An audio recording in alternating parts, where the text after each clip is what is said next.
Ele literalmente morreu no melhor dia da vida dele, e renasceu no pior lugar possível. Hitsuki Kakuyama finalmente tinha conseguido entrar na Universidade dos Sonhos. Era aquele momento que todo mundo espera, aquele ponto em que você pensa, agora vai. Só que não foi isso que aconteceu. Do nada, um caminhão surge e acabou. Sem aviso, sem chance, sem nada. O clássico. Só que o problema não é morrer, é o que vem depois. Porque quando ele abre os olhos de novo, não tem hospital, não tem família chorando, não tem segunda chance confortável. Ele nasce de novo em outro mundo, um mundo completamente diferente. Só que ao invés de virar um nobre poderoso, cheio de riqueza e privilégio, ele renasce numa família pobre, daquelas bem ferradas mesmo. Parece até que o tal do caminhão tinha algo pessoal contra ele. A vida nova dele começa no fundo do poço. A família não ajuda em nada, o ambiente é pesado, e pra piorar tudo, ele ainda vira alvo de zoação só por causa do cabelo preto.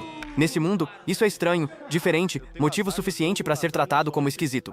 Ou seja, além de pobre, ele ainda é o diferentão da vila. Mas aí, quando parece que não tem como piorar, surge uma esperança. Uma mensagem aparece, um sistema. Na hora, ele pensa que deu sorte. Finalmente alguma coisa boa. Aquela sensação de agora eu vou ficar apelão. Só que a esperança dura pouco. O sistema simplesmente humilha ele, chamando ele de ninguém, de fracassado, de inútil.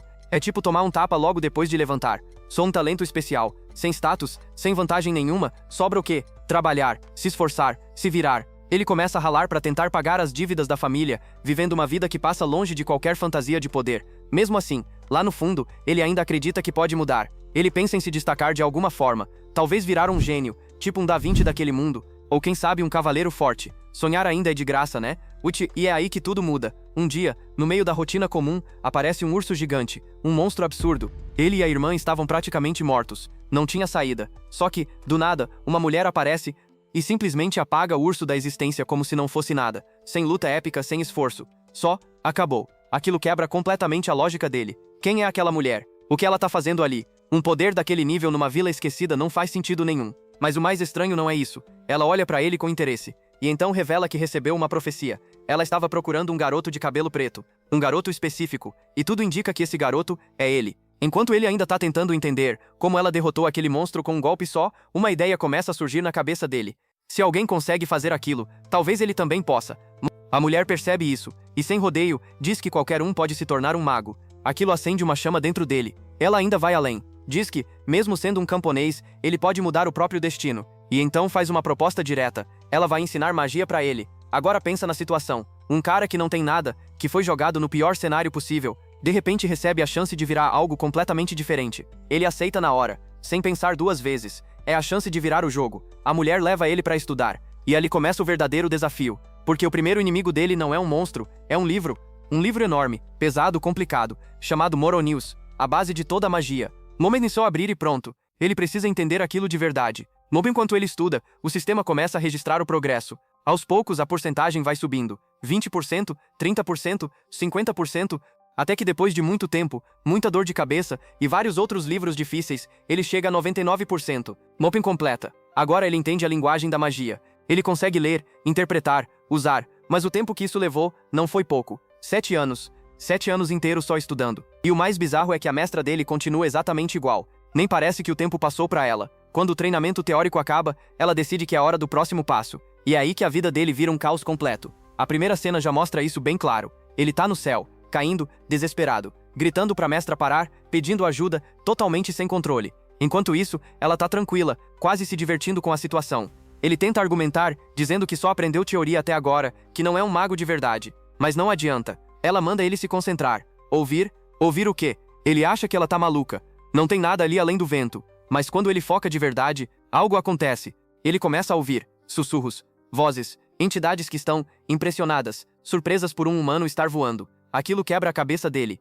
E nesse momento o sistema reage. Nova habilidade desbloqueada. Ukudel, arte do ar. Agora ele consegue manipular o vento. Basicamente, o cara vira um tipo de Superman iniciante. Depois disso, o treinamento continua e só piora. A mestra explica que a magia não é só lançar poder, é comunicação. Os magos usam a força da natureza, conversando com ela. Cada elemento tem uma voz, e ele precisa aprender a ouvir todas. O próximo desafio é a água. E adivinha? Ele quase se afoga. Ele tenta se conectar, mas não consegue. Fica perdido, lutando para não morrer.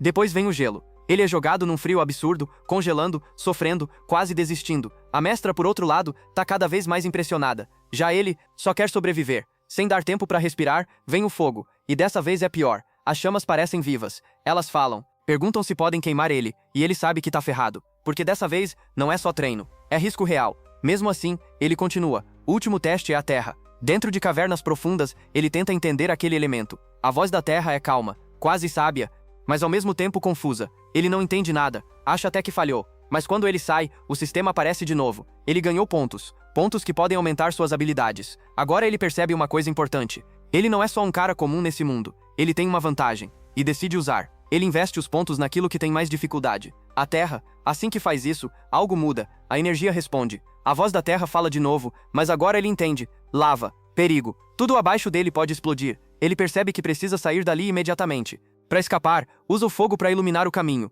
Mas isso causa um problema inesperado. Outra voz aparece. Uma voz irritada. Uma voz que odeia luz. Ele tenta entender o que é aquilo. E então percebe. Não é terra, não é fogo, não é nenhum dos elementos que ele aprendeu. É outra coisa, algo diferente, algo que a própria mestra nunca mencionou, a escuridão. E naquele momento, ele percebe que o mundo é muito maior do que ele imaginava. Lord Mago, do lado de fora, a mestra dele estava tranquilamente organizando a própria agenda, como se nada estivesse acontecendo. Ela até percebe que talvez precise comparecer a um evento importante de piromantes em breve. Enquanto isso, Ian sai correndo da caverna, ainda processando tudo o que acabou de acontecer. Ela olha para ele e o parabeniza dizendo que finalmente ele conseguiu. Só que Ian não para por aí. Ele conta, meio empolgado e meio confuso, que também entrou em contato com algo diferente. Algo que não era vento, água, gelo ou terra. Ele fala sobre a escuridão. Na hora a expressão dela muda completamente. A surpresa é tão grande que ela simplesmente fica sem reação por alguns segundos. Aquilo não estava nos planos.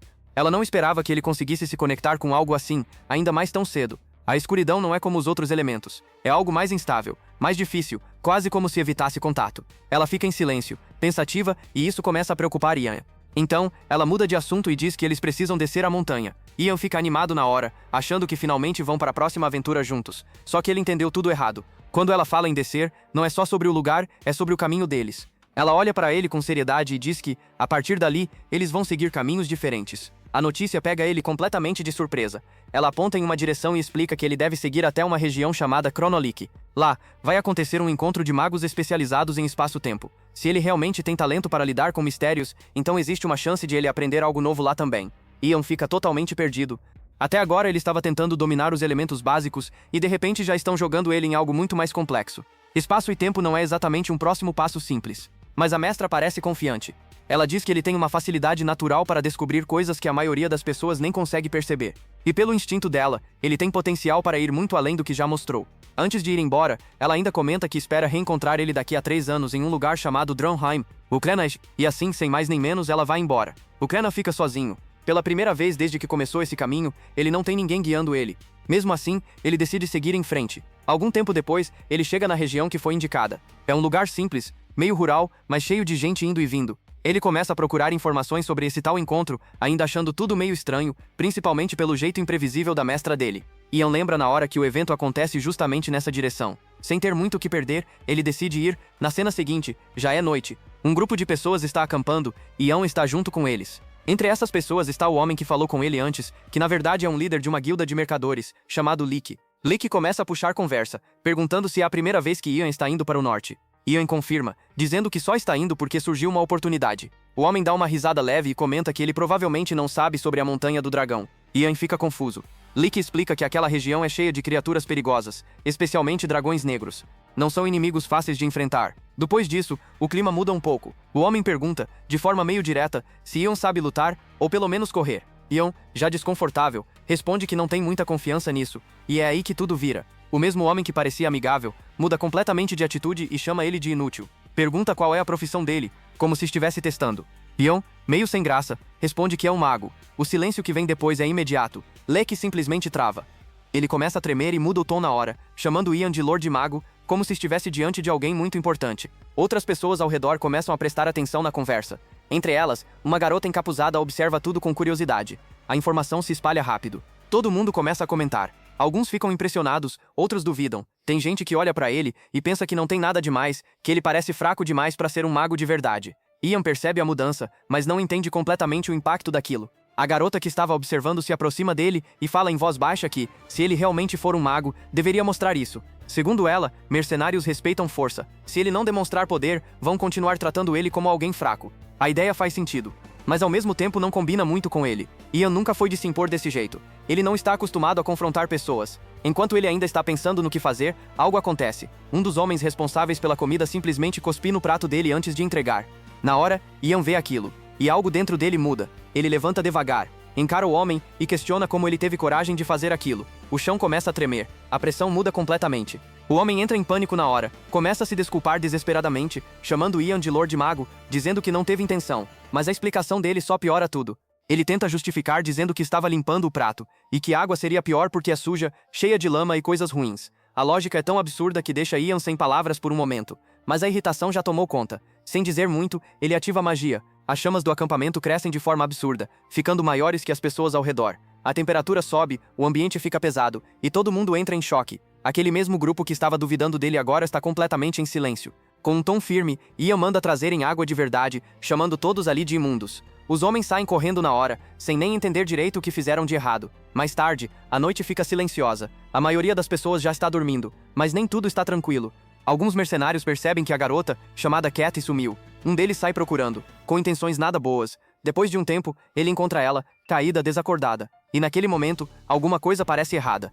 A garota tinha sido sequestrada por um grupo de bandidos. Os mercenários gritam, cheios de raiva, tentando intimidar os invasores, mas toda aquela postura de valentão acaba em segundos quando uma flecha atravessa o peito de um deles. O homem cai na hora. O silêncio dura pouco, porque logo depois vem o grito de fúria dos outros. Eles partem para cima dos bandidos sem pensar duas vezes. Só que o líder daquele grupo não parece nem um pouco preocupado. Para ele aquilo tudo é insignificante, como se estivesse lidando com insetos. Enquanto a luta começa, Cat finalmente acorda, e sem pensar, morde as costas do cara que estava segurando ela com toda a força. O homem grita de dor e, no desespero, joga ela no chão antes que perca um pedaço do braço. Kathy aproveita a chance e tenta fugir, tropeçando desesperada, sem saber nem para onde ir direito. Enquanto tudo isso acontece, Ian está dormindo na tenda, preso em pensamentos estranhos, ainda perturbado com aquela história absurda de gente usando cuspe para limpar prato. Só que o barulho do lado de fora acorda ele na hora.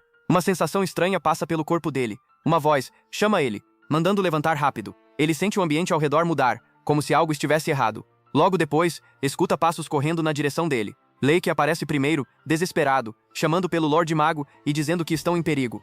Ian não perde tempo. Na cena seguinte, ele chega até o campo de batalha. Os mercenários estão sendo massacrados. O líder dos bandidos corta eles com facilidade, como se não fosse nada. Ele manda os homens acabarem com todos ali sem piedade e ainda lembra que precisam encontrar a garota que fugiu. Cat está escondida atrás de uma árvore, tremendo, tentando não fazer barulho, só que a sorte dela acaba rápido.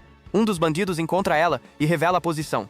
E ela congela. O homem coloca a espada perto do rosto dela e ameaça cortar o braço dela se ela não levantar.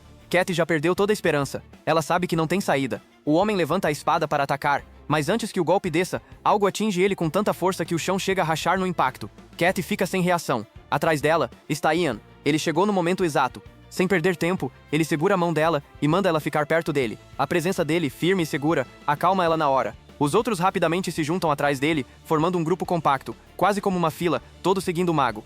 Pode até parecer estranho, mas tem um motivo. Ian começa a conjurar um feitiço. A energia ao redor muda, mas não é fogo. Dessa vez é escuridão, junto com relâmpagos. Tudo se concentra em um único ponto, e então se espalha. Em segundos, toda a área fica completamente escura. Não dá para enxergar nada.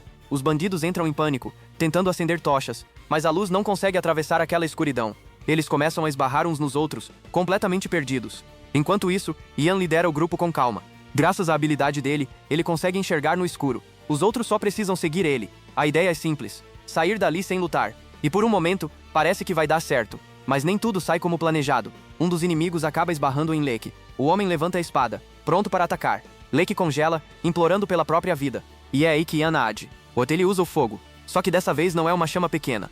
Ele lança o ataque direto no rosto do inimigo. O homem nem tem tempo de reagir. O fogo consome ele completamente. Em poucos segundos ele cai no chão, sem vida. O resto dos bandidos entra em choque. Agora eles entendem. Esse não é um inimigo qualquer. É um mago de verdade. O medo se espalha. Alguns já começam a pensar em fugir. Ian também percebe isso. Para ele aquilo já devia ser suficiente para fazer todos recuarem. Mas o líder não deixa. Ele grita, manda todos avançarem, mesmo com o perigo.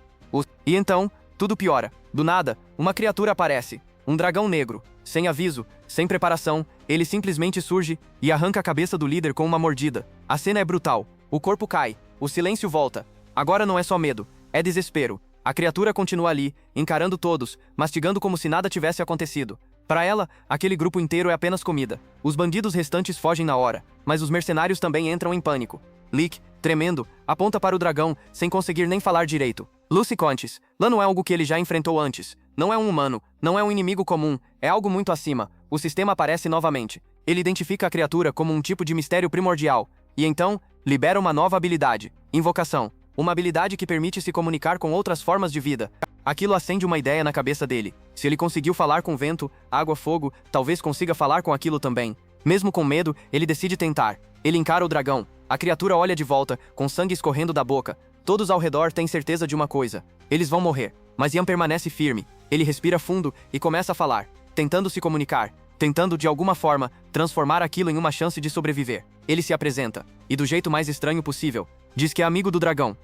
Lick, o silêncio que vem depois é quase constrangedor. Nem o grupo dele entende o que ele está fazendo, e, sendo sincero, nem ele tem tanta certeza assim. O dragão reage, soltando um som grave, como se estivesse respondendo. Só que tem um pequeno detalhe, Ian não entende absolutamente nada do que foi dito. O rosto dele até tenta manter confiança, mas por dentro ele está completamente perdido. É como tentar conversar em uma língua que você nunca ouviu na vida. Sem saída, ele toma uma decisão arriscada. Abre o sistema. E despeja todos os pontos que tem na habilidade de invocação, tentando forçar uma conexão melhor. A energia muda na hora. Algo se encaixa. E então, ele entende. Finalmente as palavras do dragão fazem sentido. Para testar, ele chama a criatura de novo. Só que dessa vez, ele acaba irritando ainda mais o monstro. O dragão solta um rugido direto no rosto dele, deixando bem claro que não gostou de ter o tempo desperdiçado. Atrás dele, o grupo inteiro já está em pânico total. Mas Ian segura, ele precisa segurar. Com cuidado, ele começa a falar de novo. Diz que não tem intenção nenhuma de lutar. O dragão responde quase como se fosse óbvio. Para ele, a ideia de um humano lutar contra ele é simplesmente ridícula. Ian concorda. Ele entra no jogo. Diz que sabe que perderia na hora, que nem faz sentido tentar. Ele joga com o orgulho da criatura, faz parecer que lutar seria perda de tempo. O dragão gosta disso. A postura dele muda levemente. Para quem está de fora, parece até que eles estão realmente conversando. Lick e os outros observam em silêncio, sem entender nada, mas percebendo que alguma coisa está acontecendo. Kathy só espera, sem tirar os olhos de Ian. O dragão então afirma que realmente não vale a pena matar aqueles fracos. Por dentro, Ian sente um alívio. A conversa está funcionando, mas dura pouco. O literatura deixa claro que está de mau humor e que isso pode ser motivo suficiente para matar todo mundo ali mesmo assim. Na mesma hora, o grupo inteiro desaba. Alguns caem de joelhos, implorando pela vida. Willie fica em silêncio por um momento. Ele percebe que só concordar não vai resolver. Então ele muda a abordagem completamente. Ao invés de tentar evitar o problema, ele decide encarar. Ele pergunta. Pergunta por que o dragão está de mau humor. A reação é imediata. A criatura se irrita de novo, dizendo que não tem motivo nenhum para explicar isso para um humano. Mas Ian não recua. Ele diz que talvez possa ajudar. Agora sim, o dragão estranha. Para ele aquilo soa quase como arrogância. Um humano dizendo que pode ajudar uma criatura daquele nível? Ian não responde com palavras. Ele usa magia. A água ao redor começa a se mover, sobe no ar, gira ao redor dele como se estivesse viva. A energia muda, o ambiente fica diferente. Todos ao redor observam aquilo em silêncio. O dragão também. Pela primeira vez, ele demonstra interesse real. Lucian então fala com calma. Diz que não é nada demais, só um mago tentando entender os mistérios do mundo, e que, se puder, quer ajudar. O silêncio que vem depois é diferente. Não é mais ameaça, é análise. Ian percebe isso. Ele sabe que entrou no momento certo. E é agora que a negociação começa de verdade. O tempo passa, a noite chega, e aos poucos aquela vontade de matar do dragão diminui. Ian respira mais tranquilo. Pelo menos eles não morreram na hora. Mas agora vem a parte difícil. Manter isso. Ele pensa nas opções. Sabe que está em desvantagem total. O dragão tem todo o controle da situação. Então ele precisa jogar certo. Uma lembrança da mestra dele surge na mente. Magia não é só poder, é comunicação. Cada mistério tem sua própria natureza, seu próprio jeito de agir. O trabalho do mago é entender isso e se adaptar. Não é sobre força, é sobre saber lidar. E agora ele precisa provar que aprendeu. Ele abre o sistema mais uma vez. Entre as habilidades disponíveis, uma chama a atenção. Gerenciamento avançado de invocação. Perfeito para a situação. Mas quando ele começa a ler os detalhes, ele quase desiste. A descrição é absurda. Basicamente, ele precisa agradar o dragão. E uma das sugestões envolve bebida. Álcool de qualidade. Ian fica sem reação. Ele lê de novo, tentando ver se entendeu errado. Mas não, é isso mesmo. Além disso, o sistema ainda sugere elogiar a criatura, tratar ela com respeito extremo, quase como bajulação. Ele fica desconfortável. Aquilo não é o estilo dele. Mas olhando a situação, ele não tem escolha. Ele respira fundo e aceita. Se é isso que vai manter todo mundo vivo, então é isso que ele vai fazer. Ele olha pro dragão e diz que preparou um presente. A criatura se interessa na hora, quer ver o que é. Ian se vira e chama Lick. O homem se assusta, mas atende na hora. Ian manda ele trazer a melhor bebida que tiver. Sem questionar, Lick sai correndo. Alguns momentos depois, ele volta com uma caixa bonita, claramente algo valioso. Ele apresenta aquilo diante do dragão. E agora, tudo depende da reação da criatura. O dragão olha para o presente sem entender muito bem qual é a intenção daquilo. Por dentro, Ian está irritado, achando absurdo aquele monstro não reconhecer o esforço, mas por fora ele mantém a calma, como se estivesse totalmente no controle. Ele explica que aquilo é algo muito valioso no mundo humano. Sem hesitar, ele enche um grande copo e oferece para a criatura. O dragão aproxima o focinho, cheira com desconfiança, e na mesma hora já reage com irritação, perguntando se aquilo é algum tipo de armadilha. O clima pesa de novo. O grupo inteiro fica tenso, achando que tudo vai dar errado ali mesmo. Mas Ian não recua. Com a mesma expressão firme, ele garante que não tem nada de errado. E para provar, ele pega o copo e bebe tudo de uma vez. Todo mundo fica em choque. Nem o próprio grupo esperava isso. Ele tenta agir como se fosse normal, mas por dentro está sentindo o impacto. A bebida é forte demais. O dragão observa aquilo, ainda desconfiado, mas agora um pouco curioso. Ele reclama do cheiro, achando estranho, até desagradável.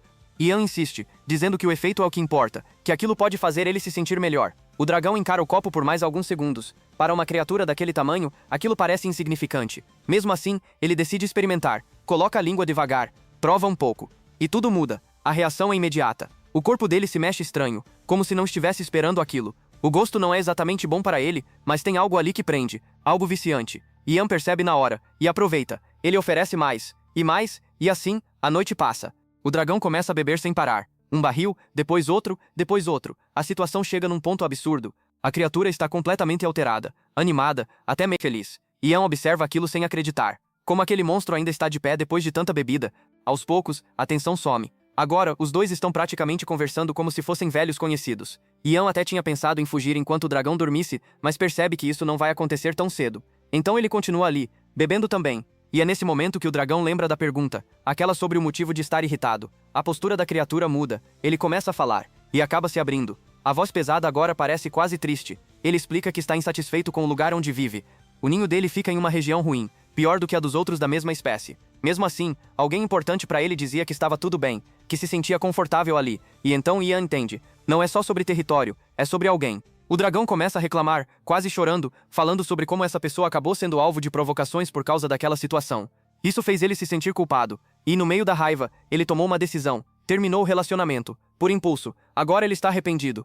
Ian fica em silêncio por um momento, tentando processar tudo aquilo, porque no fundo, aquilo não é tão diferente de um humano, é só alguém lidando com perda. Enquanto isso, ele não consegue deixar de pensar como um dragão daquele conseguiu uma parceira, enquanto ele nem chegou perto disso. Mas logo ele volta ao foco, uma ideia surge. Ele olha para o dragão e diz que pode ajudar, que consegue usar magia para melhorar aquele lugar. O dragão se surpreende. Não esperava esse tipo de proposta. Ian então faz um pedido simples em troca. Um acordo. Na manhã seguinte, a situação já mudou completamente. Lick ainda está perdido, sonhando, totalmente fora da realidade. Ian se irrita e dá um toque nele, mandando acordar logo. O homem leva um susto tão grande que praticamente acorda todo mundo ao redor. Os outros começam a se mexer, confusos, ainda tentando entender o que aconteceu.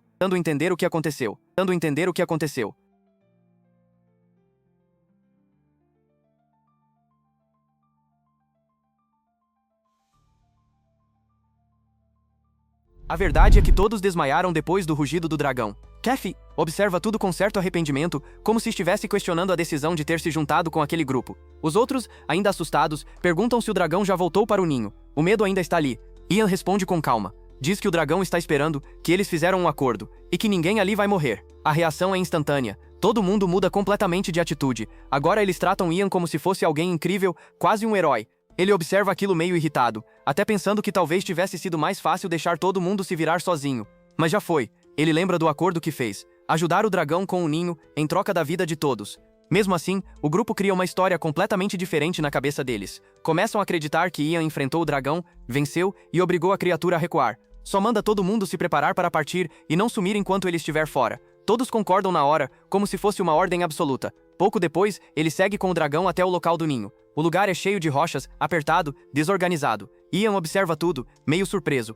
O dragão reage na hora, achando que ele está dizendo que não tem solução. Ian corrige. Diz que dá pra resolver sim, só está cansado. Ele já passou por muita coisa e a energia está no limite. Mesmo assim, decide terminar aquilo rápido. O plano é simples. Mover as rochas, abrir espaço, melhorar o ambiente. Ele se concentra e tenta se comunicar com a Terra. A resposta vem, mas não é boa. A Terra recusa. Diz que está ocupada. Ian percebe na hora que aquilo não vai ser fácil. O elemento não está cooperando. Enquanto o dragão espera ansioso por uma solução, Ian explica que vai precisar tentar de novo, talvez quando a situação estiver mais favorável, porque naquele momento, nem a própria Terra parece disposta a ajudar.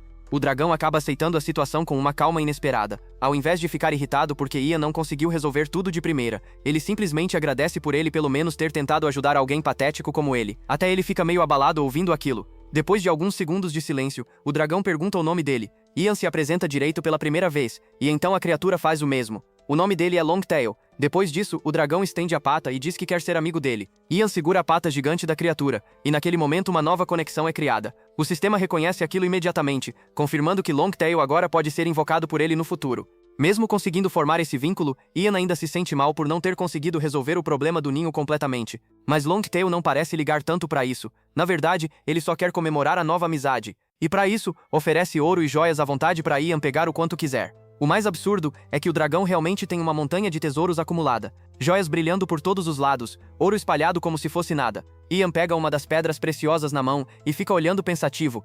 Se ao menos a Terra tivesse cooperado desde o começo, tudo poderia ter sido mais fácil. Só que, de repente, uma ideia surge. Ele olha rapidamente para Longtail e pergunta se pode desenhar no chão. O dragão, confuso, deixa. Sem perder tempo, Ian começa a desenhar um enorme círculo mágico usando uma das joias como núcleo principal. É uma técnica que a mestra dele ensinou. Uma forma de convencer os mistérios usando círculos mágicos. Longtail observa tudo sem entender absolutamente nada, enquanto Ian garante que dessa vez vai funcionar. Ele chama a terra mais uma vez. Pode que mova as rochas. As paredes da caverna tremem, as rochas começam a se mover sozinhas. O chão responde à vontade dele. Longtail cobre os olhos por causa da luz forte, e quando finalmente consegue enxergar de novo, o lugar mudou completamente. O ninho agora parece outra coisa. As paredes ficaram lisas, organizadas, amplas, o ambiente inteiro ganhou uma aparência quase divina. Liam maçonário de verdade. O dragão olha em volta sem acreditar. Agora ele finalmente pode mostrar aquele lugar sem vergonha nenhuma. Ian definitivamente não precisava ouvir essa última parte, mas fica feliz por ter ajudado. Só que logo depois algo dá errado. O corpo dele treme. Uma dor absurda atinge a cabeça dele do nada. Antes mesmo de entender o que aconteceu, Ian cai no chão sangrando pelo nariz. A magia forçou demais o corpo dele. Ele basicamente destruiu o próprio cérebro, usando aquela técnica sem preparo suficiente. Longtail entra em pânico na hora. A criatura gigante não faz ideia do que fazer enquanto Ian luta até para respirar direito. E então Cat aparece correndo. Ela chama por Ian desesperada. O dragão imediatamente olha para ela com aquela expressão assustadora, pensando que talvez ela seja uma ameaça. Cat trava na hora, quase morrendo de medo. Mas mesmo tremendo, ela tenta se comunicar. Ela começa a fazer os mesmos gestos estranhos que Ian fez antes, tentando explicar que é amiga. Depois de muito esforço, Longtail entende. Os dois acabam olhando preocupados para Ian, que continua em estado ruim. Mais tarde, já durante a noite, Ian finalmente acorda. Ainda meio perdido, ele age por instinto e tenta pegar o celular, como se ainda estivesse na terra. Só que ao invés de segurar um telefone, ele sente algo macio. Muito macio. Confuso, ele começa a apertar aquilo sem entender nada, até perceber uma voz perguntando se ele finalmente acordou. Era Cathy, e ele estava segurando a mão dela. Na verdade, quase abraçando ela. Ian entra em choque e pula para trás completamente vermelho, tentando entender o que está acontecendo. Cathy explica que ele desmaiou depois de forçar magia demais e que ela ficou cuidando dele. A cabeça dele ainda dói bastante. Aos poucos ele começa a lembrar de tudo. O círculo mágico, a dor, o desmaio. Ele percebe que tentou acelerar demais o próprio crescimento sem deixar o corpo acompanhar. Enquanto ele tenta organizar os pensamentos, Cathy observa ele em silêncio. Ian então pergunta, meio envergonhado, se ela ouviu tudo o que aconteceu com o dragão. A vergonha bate forte nele. Já Longtail aparentemente foi embora por um tempo, provavelmente atrás da namorada. Ian suspira aliviado. Depois disso, ele pede desculpas para Cathy por todo o problema que ela acabou enfrentando. Só que ela responde dizendo que foi escolha dela seguir ele, e então revela que precisava pedir uma coisa. Primeiro, ela pede desculpas pelo ataque da noite passada. Ian fica confuso. Então ela explica. Tudo aquilo aconteceu por causa dela. Os bandidos estavam atrás dela desde o começo. Agora tudo faz sentido. O medo, o jeito que ela tremia, a fuga desesperada. Ian comenta que ela deve ter algum problema sério com aqueles caras. Até brinca dizendo que ela parecia suspeita desde o começo. Cathy fica irritada com a brincadeira, mas logo decide contar a verdade. E aí vem a revelação. O verdadeiro nome dela é Lucy, da família Therion. Ela é uma nobre. Ian já começa a imaginar aquelas histórias clichês de princesa fugindo, ou algo parecido. Mas a situação é pior. Os bandidos foram enviados pelo próprio noivo dela. Isso pega Ian de surpresa. Ele acha que talvez seja só algum drama exagerado de relacionamento, mas Cathy corta ele na hora. Ela explica que tentou fugir porque queria escapar do controle daquele homem. A família Therion governa a região de Fenlep, mas enfrenta um problema grave há anos. Eles não têm cavaleiros suficientes para defender o território. Por causa disso, vivem ameaçados por guerras e ataques. Para resolver a situação, a família decidiu casar Cathy com um cavaleiro extremamente influente, um antigo líder mercenário respeitado. No começo parecia uma boa solução. O homem aceitava o papel dele na família. Só que depois tudo mudou. Ele ficou obcecado por poder. Começou a agir como se pudesse fazer qualquer coisa. Traía Cat sem vergonha nenhuma, trazia outras mulheres, tratava ela com desprezo e humilhação constante. A situação ficou tão ruim que até os pais dela tentaram... Lucy então revela a pior parte de toda aquela história. Quando os pais dela tentaram cancelar o noivado, aquele homem simplesmente decidiu envenenar os dois. Ian fica completamente chocado. Lucy explica, com os olhos tremendo, que o desgraçado ficou desesperado ao perceber que perderia o poder que estava conquistando através da família Terrion. Então resolveu agir da maneira mais cruel possível. Até Ian, que normalmente tenta manter a calma, percebe imediatamente o tipo de monstro com quem ela estava lidando. O homem queria tomar o nome da família à força. Queria virar um nobre de qualquer jeito. Lucy continua dizendo que só conseguiu fugir graças à ajuda de uma empregada leal da família. Mesmo assim, ela sabe que aquele homem nunca vai parar de perseguir ela enquanto continuar viva. Tudo o que ela quer agora é sobreviver. Ela segura as mãos de Ian e implora para que ele ajude ela a escapar. Ian entende perfeitamente o medo dela. Afinal, alguém disposto a sequestrar a própria noiva e envenenar os futuros sogros claramente não bate bem da cabeça. Mesmo assim, ele ainda faz uma pergunta importante. Por que ela escolheu justamente ele? Ian lembra que também poderia simplesmente trair ela. Lucy abaixa a cabeça e responde com sinceridade. Ela não tem mais ninguém. Desesperada, ela diz que está disposta a oferecer qualquer coisa em troca da liberdade. Inclusive, ajudar Ian a se tornar um nobre oficialmente entrando para a família Terrion.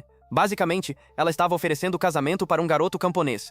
Em um mundo medieval como aquele, isso era uma oportunidade absurda. Ian fica pensativo. Se aceitasse aquilo, poderia abandonar a vida simples e entrar de vez no mundo da nobreza. Ter status, influência, riqueza, talvez até uma vida confortável. Mas ao mesmo tempo, isso também significaria abrir mão do caminho da magia. Ele finalmente percebe que está diante de uma escolha enorme. Virar um nobre envolvido em política e poder, ou continuar vivendo como um mago, explorando os mistérios daquele mundo.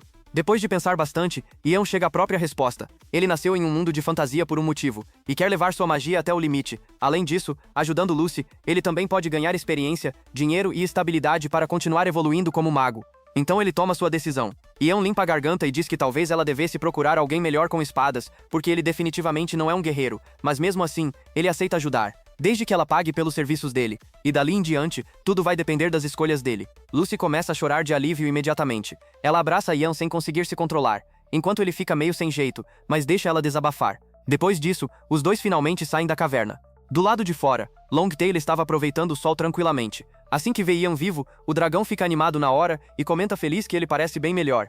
Ian responde dizendo que precisa voltar para baixo da montanha, porque o resto do grupo ainda está esperando. Então Longtail simplesmente fala para os dois subirem nas costas dele, porque ele mesmo vai levar eles até lá. Ian sobe sem pensar duas vezes. Já Lucy hesita bastante, afinal, ainda era um dragão gigante. Mas então Longtail olha para ela e manda ela subir também, chamando ela de namorada do Ian. Na mesma hora, Lucy quase entra em combustão de tanta vergonha. Ian se desespera tentando explicar que não é nada daquilo e que eles não têm esse tipo de relação. Só que Longtail continua sem acreditar. Para ele, os dois claramente parecem um casal. Lucy continua toda confusa e vermelha, enquanto Ian tenta encerrar o assunto o mais rápido possível. No fim, ela acaba subindo atrás dele e segura firme na cintura dele, enquanto o dragão levanta voo. Enquanto isso, lá embaixo, os mercadores estão discutindo entre si. Alguns acreditam que Ian já morreu e querem fugir imediatamente antes que o dragão apareça de novo. Outros insistem que deveriam esperar o mago retornar. A discussão vai ficando cada vez mais intensa, até que Leek finalmente toma uma decisão. Ele fecha os olhos por alguns segundos e então declara que deu sua palavra para Ian, e por causa disso, vai esperar por ele até o fim. Leek termina de falar que vai esperar. Ian não importa o que aconteça, e os mercadores que concordavam com ele começam até a comemorar a decisão. Só que a felicidade dura literalmente alguns minutos. Porque menos de 10 minutos depois, um grupo de bandidos aparece atacando o acampamento de surpresa. Os caras cercam todo mundo rapidamente e começam a perguntar de maneira agressiva onde está a garota que viajava com eles. Leek fica confuso no começo e pergunta de qual garota eles estão falando. Então um dos bandidos explica. Uma garota bonita de cabelo azul escuro. E ainda ameaça Leek dizendo que fingir não saber de nada não vai salvar ninguém. Na mesma hora, Leek percebe que estão falando da Cassie. Só que quando todos olham ao redor, ela não está mais ali. Os bandidos imediatamente assumem que todo mundo está mentindo e começam a ameaçar matar geral se não entregarem ela logo. Os mercadores entram em pânico, mas então de repente, Leek percebe algo vindo à distância. Ian voltou. Todo mundo vira na direção do céu e vê Longtail avançando em velocidade absurda enquanto Ian e Cat estão montados nas costas dele. Um dos bandidos pergunta nervoso se aquela garota é o alvo deles. Mas o medo já começa a dominar o grupo inteiro, porque aquela criatura está vindo rápido demais. No instante em que eles percebem que aquilo não é um dragão completo, mas ainda assim um Drake gigantesco, os caras simplesmente desistem de tudo e saem correndo pela própria vida. Assim que os bandidos vão embora, Leek praticamente agradece aos céus porque Cat está segura. Ao mesmo tempo, ele também fica revoltado imaginando o que teria acontecido se Ian não tivesse aparecido. Um dos mercadores então faz uma pergunta importante. Como aqueles homens descobriram tão rápido onde Cat estava? Ninguém entende. Parecia que os perseguidores conseguiram rastrear ela no momento em que chegaram na região. Outro detalhe deixa todos ainda mais confusos. Os homens que estavam perseguindo ela seguem a mesma igreja do Deus Celestial, e essa religião proíbe totalmente escravizar ou perseguir outros fiéis. Quando Ian escuta o nome da igreja, ele fica pensativo. Fazia muito tempo que não ouvia falar dela. Mesmo assim, ele sabe que a religião é uma das maiores daquele mundo. Só que na prática, criminosos e traficantes humanos ignoram completamente as regras religiosas quando o dinheiro entra no meio. O pior de tudo é perceber que mesmo depois de presenciarem um mago e um Drake com os próprios olhos, aqueles bandidos ainda continuam insistindo em perseguir Lucy. Ian entende uma coisa imediatamente. Esse pensamento deixa ele inquieto, porque se continuarem daquele jeito, cedo ou tarde vão encontrar Lucy novamente. E Ian sabe muito bem que não consegue enfrentar um exército inteiro sozinho. Por causa disso, ele pede um favor para Longtail. O Drake aceita na mesma hora sem nem pensar. Ian pede que ele afaste aqueles homens, e se necessário, elimine eles. Os olhos de Longtail praticamente brilham de animação ouvindo aquilo. O dragão claramente adoraria resolver tudo esmagando os inimigos do amigo dele. Então ele sai voando imediatamente atrás dos perseguidores. Ian observa aquilo em silêncio. No fundo, ele sabe que matar pessoas é errado, mas também entende que aquele não é mais o mundo moderno da Terra. É um mundo medieval onde matar ou morrer faz parte da rotina. E se quiser sobreviver, vai precisar aceitar essa realidade. Só que logo depois a cabeça dele começa a girar novamente. O uso excessivo da linguagem mágica está destruindo o corpo dele aos poucos. Antes que ele caia no chão, Cat corre e segura ele preocupada, pedindo para ele parar de forçar tanto o próprio corpo. Lick vê a cena, e imediatamente abre aquele sorriso safado. O velho começa a provocar os dois perguntando se eles estão namorando. Ian e Cat entram em choque e ao mesmo tempo negando desesperadamente, o que só faz Lick rir ainda mais. Depois disso, o grupo continua a viagem. Durante o caminho, Ian começa a receber notificações constantes do sistema. Longtail matou mais um humano, depois outro, e outro. No final, foram 11 notificações diferentes. Ian até admite para si mesmo que é conveniente receber relatórios automáticos da magia, embora também seja frustrante não poder invocar Longtail livremente na frente das outras pessoas. Pouco tempo depois, o próprio Longtail entra em contato usando telepatia. Todo orgulhoso, ele avisa que expulsou todas as pessoas suspeitas que encontrou. Ian agradece sinceramente pela ajuda, mas Longtail responde que só fez aquilo porque queria deixar o amigo feliz. A conversa então fica um pouco triste. Longtail pergunta se Ian realmente vai embora. Ele odeia despedidas. Ian entende que o Drake não pode abandonar aquela cadeia de montanhas, e isso deixa ele meio abalado, porque provavelmente vão passar muito tempo sem se ver novamente. Longtail agradece por tudo que Ian fez por ele, mas antes de terminar a conversa, o dragão menciona algo interessante. A Fênix. Na mesma hora, Ian presta atenção. Segundo Longtail, existe uma fênix de gelo vivendo em algum lugar das montanhas do norte, e isso desperta imediatamente a curiosidade de Ian. As lendas dizem que uma fênix nunca desaparece completamente após morrer. Ela renasce repetidamente e consegue se adaptar a qualquer atributo elemental. Fogo, gelo, vento, pedra, basicamente uma criatura perfeita em adaptação. Ian começa até a imaginar se seria possível criar algo parecido usando magia. Enquanto pensa nisso, o grupo finalmente chega em Riverville. Os mercadores avisam que pretendem se encontrar com o Lorde local e perguntam se Ian e Cat querem acompanhar eles. Ian recusa imediatamente. Se Lucy realmente quer desaparecer em segurança, então ficar perto de nobres importantes parece a pior ideia possível. Por isso ele diz que os dois vão descansar numa estalagem antes de continuar viagem. No mesmo instante, os mercadores começam a provocar os dois de novo. Só que dessa vez Cat resolve entrar na brincadeira. Ela se aproxima de Ian, segura no braço dele e diz que realmente está cansada também. Lick quase explode de felicidade vendo aquilo e já começa a imaginar os dois como casal outra vez. Depois que finalmente se separam do grupo, Cat admite que fingir estar junto com Ian tornou tudo mais fácil, porque afasta pessoas inconvenientes. Já Ian não parece tão animado assim com o plano. Durante a caminhada, ele pergunta por que ela trata tão bem alguém comum como ele. Afinal, Ian é só filho de fazendeiros. Kathy responde honestamente. Ela admira ele, e não vê motivo para tratar ele de forma ruim. Ian fica pensativo ouvindo isso. Ele percebe que mesmo ficando mais forte, ainda quer continuar sendo alguém acessível e gentil. Enquanto isso, Kathy observa Ian em silêncio, admirando o jeito natural dele tratar as pessoas. Pouco depois, Ian pergunta qual é o plano dela agora. Então Kathy explica que pretende procurar o Conde Tina, tio dela por parte de mãe. Ela acredita que se contar tudo, ele certamente ajudará. Ian imediatamente pergunta se os dois eram realmente próximos. Kathy admite que eles não eram tão íntimos assim, e isso faz Ian desconfiar ainda mais. Ele comenta que talvez não seja inteligente confiar cegamente num tio que nem era tão próximo da própria irmã. Kathy fica ofendida na hora. Ela pergunta como Ian consegue suspeitar do próprio tio dela, insistindo que ele jamais faria mal pra ela. No fim, Ian acaba cedendo. Se ela confia tanto nele, ela brinca dizendo que, se um mago incrível como ele pedisse ela em casamento, aceitaria imediatamente virar esposa dele e acompanhar ele até o conde. Ian corta o assunto instantaneamente. Ele lembra a ela de que o acordo dos dois acaba assim que chegarem em segurança até o conde. Kathy faz bico irritada e chama ele de cruel por rejeitar uma nobre querendo casar com ele, mas Ian responde casualmente que existem muitas mulheres no mundo além dela, e pronto. Isso irrita Kathy de verdade. Ela sai andando na frente toda emburrada até a estalagem. Quando chegam lá, Ian entrega uma bolsa cheia de ouro para pagar um quarto e um banho para os dois. O valor é mais do que suficiente. A recepcionista então pergunta casualmente se a garota também vai querer usar o banho. Na mesma hora, Katy entra em pânico. Ela responde rapidamente que não precisa de banho nenhum. Ian inicialmente acha estranho e até pensa que ela simplesmente odeia tomar banho. Mas depois ele finalmente entende a situação. Os banhos públicos daquele mundo medieval eram completamente abertos. E Katy claramente não queria tomar banho na frente de um monte de desconhecidos. Ian percebe na mesma hora que criminosos comuns nunca conseguiriam fazer um plano tão organizado assim. Aqueles caras se moviam rápido demais, como se já tivessem preparado tudo antes. Na cabeça dele, isso significava uma coisa muito pior. Alguém importante estava por trás daquela tentativa de sequestro. Enquanto isso, os homens começam a entrar em pânico quando as sombras avançam pelo chão como se estivessem vivos. Os homens observavam Katy de longe, e quanto mais olhavam para ela, mais ideias nojentas começavam a surgir na cabeça deles. Na visão daqueles caras, uma garota tão bonita não deveria estar viajando ao lado de um garoto magro e aparentemente comum como Ian.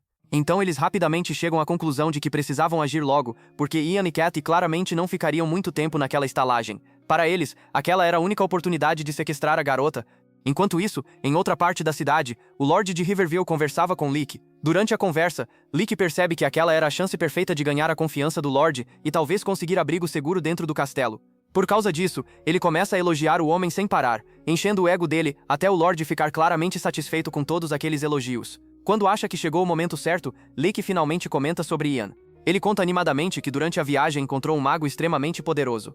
Lake explica como Ian domou um Drake, salvou todos eles da morte e ainda conseguiu negociar diretamente com a criatura. Depois disso, ele também revela que o mago estava hospedado em uma estalagem dentro da cidade. No instante em que o Lorde escuta aquilo, sua expressão muda completamente. Ao invés de ficar animado, ele fica assustado. Na cabeça dele, a situação era perigosa demais. Se um mago imprevisível como Ian perdesse o controle e resolvesse invocar um Drake dentro da cidade, Riverville inteira poderia ser destruída. E o pior era que a cidade já estava passando por outro problema enorme naquele momento. Os Cavaleiros Sagrados de Santiago estavam hospedados ali. Aquela ordem religiosa era formada por guerreiros fanáticos que dedicavam suas vidas completamente ao Deus Celestial. Eles viajavam pelo mundo caçando monstros, demônios e qualquer coisa considerada uma ameaça para a humanidade. Apesar de se chamarem protetores da humanidade, o próprio Lorde achava aqueles cavaleiros perigosos demais. Só de imaginar os Cavaleiros de Santiago encontrando um mago que controla dragões, o homem quase entra em desespero, porque se uma luta começasse entre os dois lados, sua pequena cidade seria destruída no processo. Determinado a impedir isso a qualquer custo,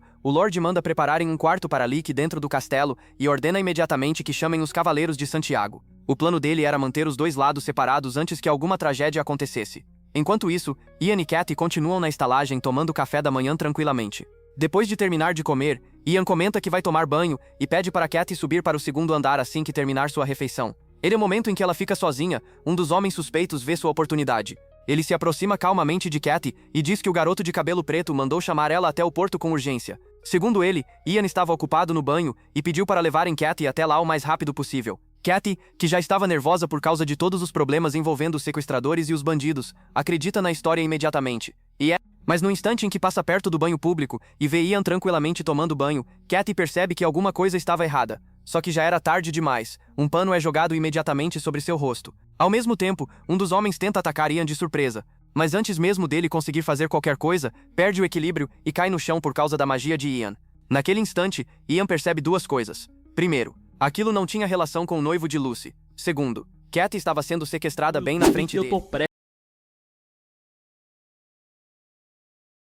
Essa situação claramente não tinha nada a ver com o plano do noivo da Lucy. Era outra coisa completamente diferente. E o pior de tudo é que a Katy estava sendo sequestrada bem na frente do Ian. Sem perder tempo, Ian usa sua magia de luz para criar uma ilusão ao redor do próprio corpo. Ele possui várias habilidades estranhas e misteriosas, mas no momento a magia de luz era mais fácil de controlar. Só que então algo inesperado acontece. As sombras começam a se mover sozinhas ao redor dele, como se estivessem vivas, quase chamando Ian para brincar com elas. Quando ele abre os olhos novamente, percebe uma coisa assustadora. A própria escuridão agora estava do lado dele. Na mesma hora, Ian reúne todas aquelas sombras e lança tudo contra os sequestradores. A escuridão sai dos olhos dele enquanto as sombras engolem completamente os homens. Só que antes dele continuar, Ian percebe que reforços estavam chegando. E aquilo não fazia sentido nenhum. Como criminosos comuns poderiam ter uma organização tão grande assim? Furioso, Ian agarra um dos homens e pergunta para onde levaram a Katy. Tremendo de medo, o cara responde que realmente não sabe. De repente, Ian sente a ponta gelada de uma espada encostando nas costas dele. Uma voz séria manda ele se afastar imediatamente, enquanto outro homem pergunta sobre aquela magia sombria e questiona se foi Ian quem controlou tudo aquilo. Naquele instante, Ian entende quem chegou. Atrás dele estavam os guerreiros dos Cavaleiros Sagrados de Santiago. Sem hesitar, Ian confirma que foi ele quem usou a magia das sombras. Mesmo falando calmamente, ele não consegue parar de pensar no velho assustador parado na frente dele. A pressão que aquele homem passava era absurda. A sede de sangue dele era assustadora. O criminoso aproveita a situação e começa a implorar para os cavaleiros salvarem ele. E ainda mente descaradamente, dizendo que Ian tentou matar ele sem motivo nenhum. Ian olha para o sujeito sem acreditar na coragem que ele teve de distorcer toda a verdade daquele jeito. O velho cavaleiro estreita os olhos e diz que, se Ian realmente é um mago, então aquela intenção assassina faz sentido. Aquilo irrita Ian imediatamente, mas o velho continua falando e afirma que todos os magos são iguais. Segundo ele, magos possuem uma sede perigosa por poder e acreditam que podem fazer qualquer coisa sem sofrer consequências.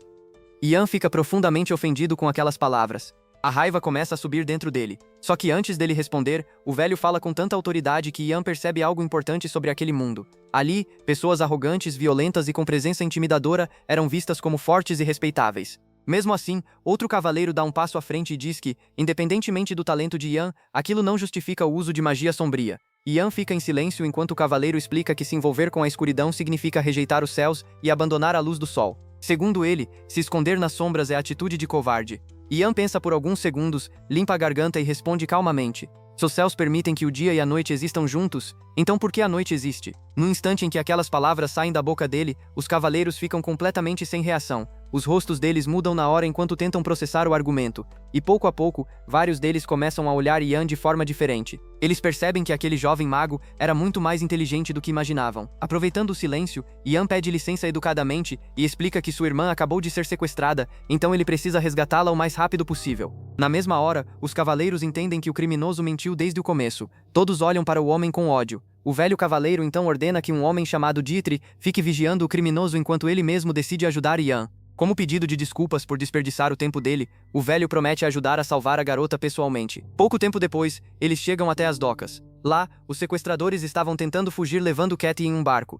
Ela estava presa dentro de um saco enorme enquanto os homens corriam desesperados para escapar antes que alguém chegasse. Os cavaleiros ficam furiosos na hora ao perceberem a situação. Enquanto isso, Ian nota uma coisa importante. O sol já estava começando a se pôr. E por causa disso, ele percebe que agora sua magia estava muito mais forte. O velho cavaleiro pergunta qual é o plano, dizendo que todos precisam trabalhar juntos para salvar a garota. Os cavaleiros ficam animados com a ideia de entrar em batalha, mas Ian rapidamente avisa que atacar o barco diretamente seria perigoso demais. Mesmo assim, o velho responde que fará qualquer coisa para salvar Cassie. Aiden então aponta para um grande gancho perto das docas e explica que pretende puxar o barco de volta para a margem. O velho fica confuso e pergunta se Ian pretende fazer isso usando magia das sombras. Aiden responde tranquilamente que conhece várias escolas de magia diferentes e consegue usar múltiplos tipos de magia ao mesmo tempo, em vez de focar apenas em um único elemento. Aquilo deixa o velho ainda mais confuso, porque durante toda a vida dele, ele só viu pessoas dedicarem tudo para dominar um único tipo de magia. Sem perder mais tempo, Ian começa a falar novamente naquela famosa linguagem misteriosa dele. Então ele chama o próprio rio e pede que a correnteza crie obstáculos e empurre o barco de volta para a margem. Quase imediatamente o rio responde. As águas começam a girar violentamente. Correntes enormes puxam o barco para trás enquanto ondas batem contra ele com força absurda. O barco inteiro entra em caos. Graças àquilo, Ian finalmente consegue salvar Katy. Assim que ela é libertada, Katy abraça Ian com força total, aliviada por estar viva. Ian percebe imediatamente que, se ela continuar agindo daquele jeito, o velho cavaleiro vai entender na hora que eles definitivamente não são irmãos. Mesmo cansado, Ian abraça ela de volta de forma meio desajeitada, enquanto pensa que suas energias já estavam quase acabando. Tudo o que ele queria agora era voltar para a pousada e finalmente tomar um banho em paz. Mas Ian ainda não fazia ideia de que naquele mundo, até algo simples como tomar banho tranquilamente parecia impossível. Enquanto isso, no castelo, uma carta urgente chega de repente. Bernard, o filho mais velho de Riverview, junto com Hansen, o cavaleiro da cidade, já estavam correndo na direção onde Ian estava. Os dois percebem a fumaça subindo ao longe e imediatamente pensam que uma batalha começou. Na mesma hora, Hansen começa a se preocupar, achando que os medos do senhor de Riverview finalmente viraram realidade, e que os cavaleiros e o mago já começaram uma guerra dentro da região. No fundo, Hansen também acha aquela situação um saco, principalmente porque foi obrigado a trazer o jovem mestre mimado junto com ele o tempo inteiro. E olhando para a cara de Bernard, ele tem ainda mais certeza de que trazer aquele garoto foi uma péssima ideia. Ele já estava cansado de servir como babá de um nobre mimado. Só que quando finalmente chegam até o local da fumaça, os dois percebem que não existe batalha nenhuma acontecendo. Na verdade, os cavaleiros estavam ajudando Ian enquanto ele tomava banho ao ar livre. E aquilo deixava o próprio Ian extremamente desconfortável. Bernard e Hansen chegam rapidamente. Hansen tenta impedir o jovem mestre de avançar, mas já era tarde. Quando Bernard percebe que toda aquela situação era literalmente só um banho, ele e Hansen ficam completamente sem palavras. Nenhum dos dois consegue entender como alguém consegue tomar banho daquele jeito em público. Mesmo assim, Bernard continua desconfiado. Na cabeça dele, precisava existir algum significado escondido naquela situação. Então ele começa a gritar dizendo que, como filho do senhor de Riverview, tinha total direito de receber explicações sobre tudo aquilo.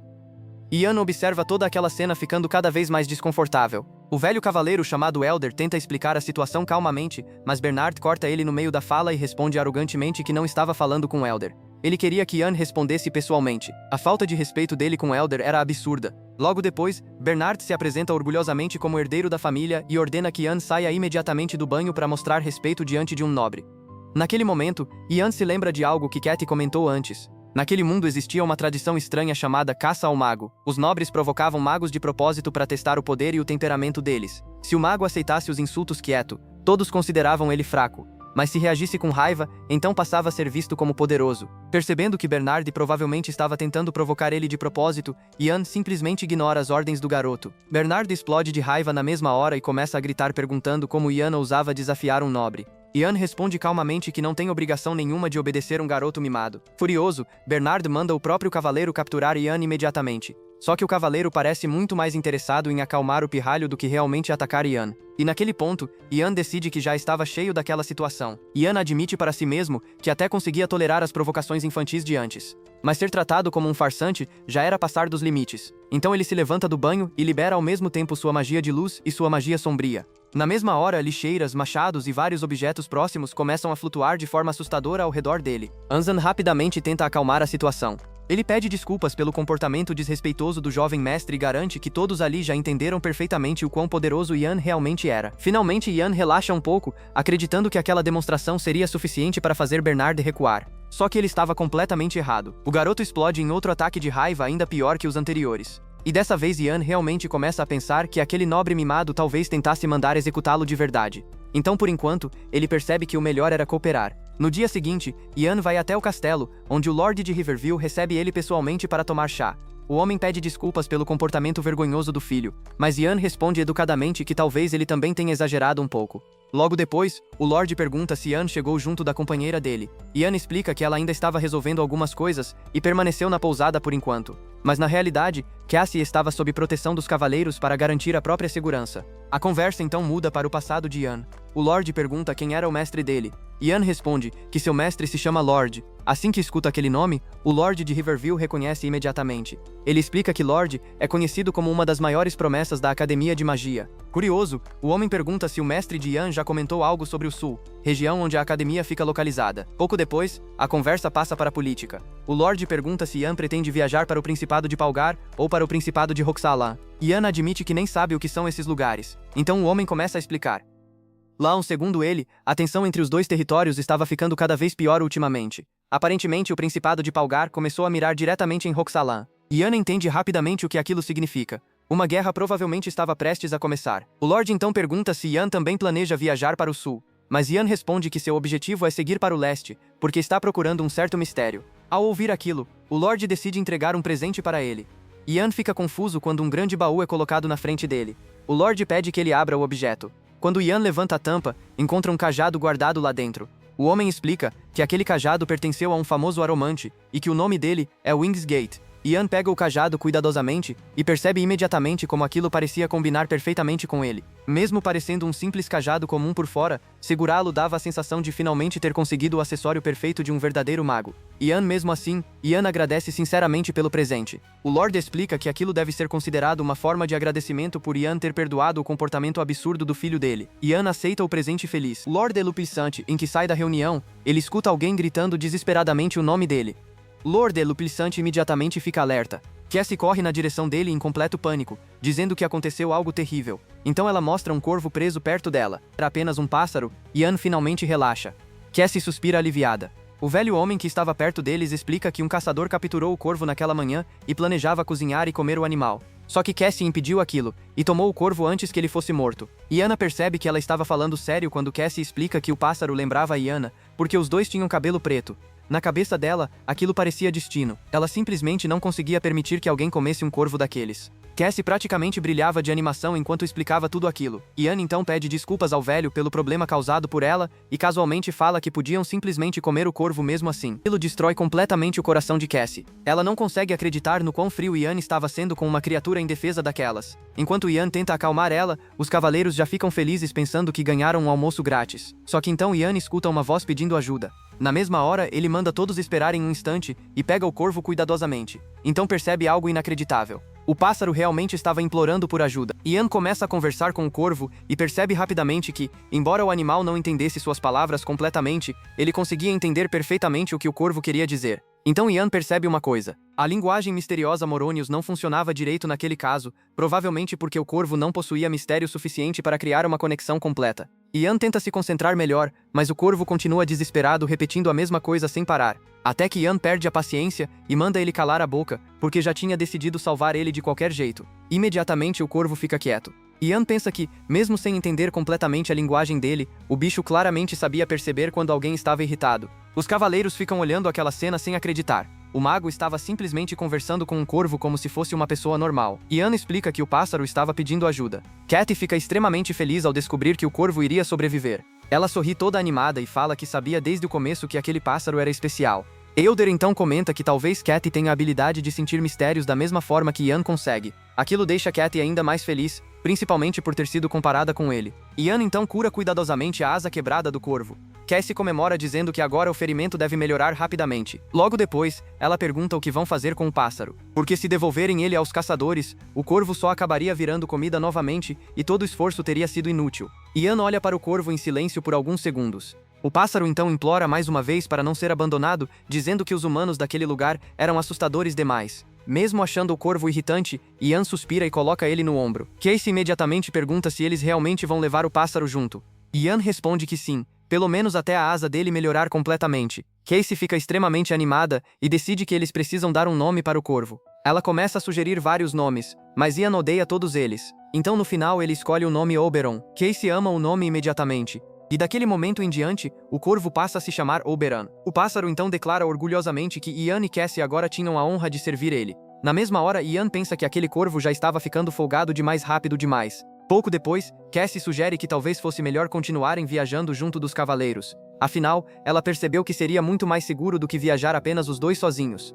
Ian pensa cuidadosamente no assunto e percebe que ela realmente tinha razão. Bandidos comuns jamais ousariam atacar um grupo protegido pelos Cavaleiros de Santiago. Mesmo assim, ele ainda se pergunta se aquilo ajudaria de verdade caso os cavaleiros não estivessem indo para o mesmo destino deles. Antes que Ian continue pensando nisso, Elder se aproxima e pergunta por que os dois pareciam tão preocupados. Então ele se senta ao lado deles e explica que, não importa o quão talentoso Ian seja como mago, viajar sozinho acompanhado de uma mulher ainda é extremamente perigoso. Por causa disso, Elder propõe um acordo. Ele conta que um monstro extremamente perigoso apareceu recentemente no território do Conde Catina. Segundo Elder, enquanto estiverem viajando para lá, os cavaleiros pretendem caçar uma criatura conhecida como Manticore, uma besta mágica brutal famosa por massacrar humanos simplesmente por diversão. Surpreendentemente, Ian reconhece o nome da criatura imediatamente e pergunta se Elder realmente espera que ele ajude contra algo tão absurdo assim. Mas Elder rapidamente esclarece que eles não pretendem forçar Ian a lutar e jamais arrastariam ele para um combate mortal contra a própria vontade. Eles não tinham a intenção de forçar Ian a entrar em combate nem de arrastá-lo para o perigo contra a vontade dele, mas deixaram claro que, se Ian quisesse ajudar por conta própria, ninguém iria impedir. Ian recusa imediatamente porque não tem nenhuma intenção de arriscar a própria vida contra um monstro tão assustador. Porém, o ancião o interrompe rapidamente e explica que o motivo real do pedido é outro completamente diferente. Ele conta que, quando a Ordem anunciou a intenção de caçar a Manticora, um sacerdote do território de Cantina praticamente obrigou um mago local a cooperar com eles. Naturalmente, esse mago ficou profundamente ofendido com a forma como foi tratado, e agora os cavaleiros querem que Ian resolva essa situação. Como Ian também é um mago, o ancião acredita que as palavras dele teriam muito mais peso do que qualquer coisa que os próprios cavaleiros pudessem dizer. Ian pensa com calma sobre a proposta e percebe que não é algo ruim. Se tudo o que ele precisa fazer é acalmar um mago irritado, em troca eles ganham proteção e escolta de uma ordem de cavaleiros inteira, algo extremamente útil para ele e para Cassie. No fim, ele aceita o acordo. Logo depois disso, eles continuam a viagem juntos, e Ian percebe rapidamente que viajar ao lado dos Cavaleiros de Santiago é surpreendentemente confortável. Os membros da ordem são homens disciplinados, com princípios fortes, e comparado ao caos que ele geralmente enfrenta, a viagem se torna quase sem estresse. Ainda assim, se ele tiver uma reclamação, é que quase todas as noites os cavaleiros tentam converter ele e Casey para a religião deles. No começo, as conversas são suportáveis, mas com o tempo, o discurso constante começa a ficar repetitivo, cansativo e irritante, já que Ian não tem nenhum interesse em abandonar suas próprias crenças só porque alguém insiste nisso. Mais tarde naquela noite, no acampamento, o ancião se senta ao lado dele em silêncio e comenta que é uma pena. Ian imediatamente pergunta o que ele quer dizer. O ancião explica que, se Ian pudesse ouvir a voz de Deus, talvez ele pudesse se tornar um clérigo da ordem. Ele diz que clérigos são basicamente magos da igreja, que usam o poder misterioso da fé. Ian pensa profundamente sobre essas palavras e começa a se perguntar se alguém realmente poderia falar com Deus. Talvez, se isso fosse possível, ele finalmente poderia perguntar sobre sua estranha janela de status e o motivo de ter sido reencarnado naquele mundo. Curioso, ele se aproxima de Dietrich e pergunta se pode estudar o livro sagrado também. Depois de um tempo, Dietrich ensina pacientemente como ler os trechos da Bíblia e até o elogia por ser tão aberto à fé deles. Porém, de repente, Ian perde o interesse e Dietrich percebe a mudança estranha na expressão dele e pergunta o que aconteceu. Ian responde que ele tinha acabado de ser elogiado por ele, mas, de forma imediata, Dietrich fica alarmado e diz que nunca falou nada daquilo. É então que ele percebe algo estranho. A voz não parecia humana de forma alguma. Logo depois, outra voz misteriosa sussurra em sua mente, sugerindo calmamente que talvez o emissor nem possa ser considerado um ser humano. Ian fica completamente confuso sobre o que está acontecendo. Ele percebe que essa voz dentro da sua cabeça pode ser a mesma que o trouxe para aquele mundo. Irritado, ele começa a gritar e exige respostas, fazendo várias perguntas sobre a janela de status e por que foi jogado ali logo após se formar. Enquanto sua irritação cresce, uma rajada de vento passa pelo acampamento. E de repente, tudo indica que o misterioso criador já foi embora sem responder nada. Ian fica furioso e começa a gritar, exigindo que ela volte e responda direito. Enquanto isso, os Cavaleiros de Santiago tentam segurá-lo, praticamente implorando para ele se acalmar. Em seguida, Ian tem uma ideia e começa a folhear o livro sagrado rapidamente, esperando encontrar alguma forma de entrar em contato com aquela voz novamente. Enquanto ele lê, a janela de status aparece de repente com uma notificação informando que ele adquiriu uma nova habilidade chamada Artes Sagradas. O sistema diz que essa habilidade permitirá que ele se comunique com o criador daquele mundo. Logo depois, novas notificações começam a aparecer, dizendo que ele precisa demonstrar mais interesse se quiser satisfazer o criador. Ao ver aquilo, Ian começa a desconfiar se essa voz realmente foi quem o trouxe para aquele mundo e lhe deu esse poder. Quanto mais ele pensa, mais sente como se fosse apenas uma peça sendo manipulada e observada. Ele quer agir imediatamente e confrontar essa entidade, mas seu nível em artes sagradas ainda é muito baixo para iniciar uma conversa real. No fim, ele desiste por enquanto, decidindo que precisa descobrir mais coisas e evoluir sua habilidade antes de tentar novamente. Alguns dias se passam durante a viagem, e em certo momento um grupo de bandidos tenta emboscá-los. Os cavaleiros lidam com os inimigos com facilidade, sem muito esforço. Depois, verificam se Ian está bem. Ian diz que está seguro e pergunta se o ancião está bem, já que ele foi quem participou da luta. O ancião ri e diz que, não importa o quanto o chamem de velho, ele ainda não perde para bandidos amadores. Ian aproveita para perguntar mais sobre o passado dele e comenta que ouviu dizer que ele já foi um mercenário. O ancião confirma e diz que, mesmo parecendo um velho comum agora, já foi muito famoso no passado. Ele explica que precisou adotar o nome Elder, porque o nome verdadeiro dele chamava muita atenção e sempre atraía pessoas querendo lutar com ele para ganhar fama. Depois disso, um dos cavaleiros informa que a estrada à frente se divide em dois caminhos. O caminho do leste leva ao castelo do conde, enquanto o do oeste leva em direção à área da Manticora. O ancião então diz a Ian que o mago que ele mencionou vive perto da região da Manticora e aponta essa direção, pedindo para ele ir rápido. Ian interrompe o grupo por um momento e sugere a Cassie que eles primeiro encontrem o mago antes de ir ao castelo do conde. Lucy recusa imediatamente e diz que vai sozinha. Ian fica preocupado e pergunta se ela vai ficar bem sozinha. Ela sorri e responde que não é uma criança e que o caminho do leste vai levá-la direto até a casa do tio dela. Ela se despede e vai embora sem hesitar. Ian observa aquilo com um sentimento estranho, sem saber se ela realmente estará segura. Então ele decide resolver logo o problema do mago. O velho pergunta por que a irmã dele saiu sem ele, mas Ian apenas responde que vai alcançá-la em breve e rapidamente muda o assunto de volta para o mago.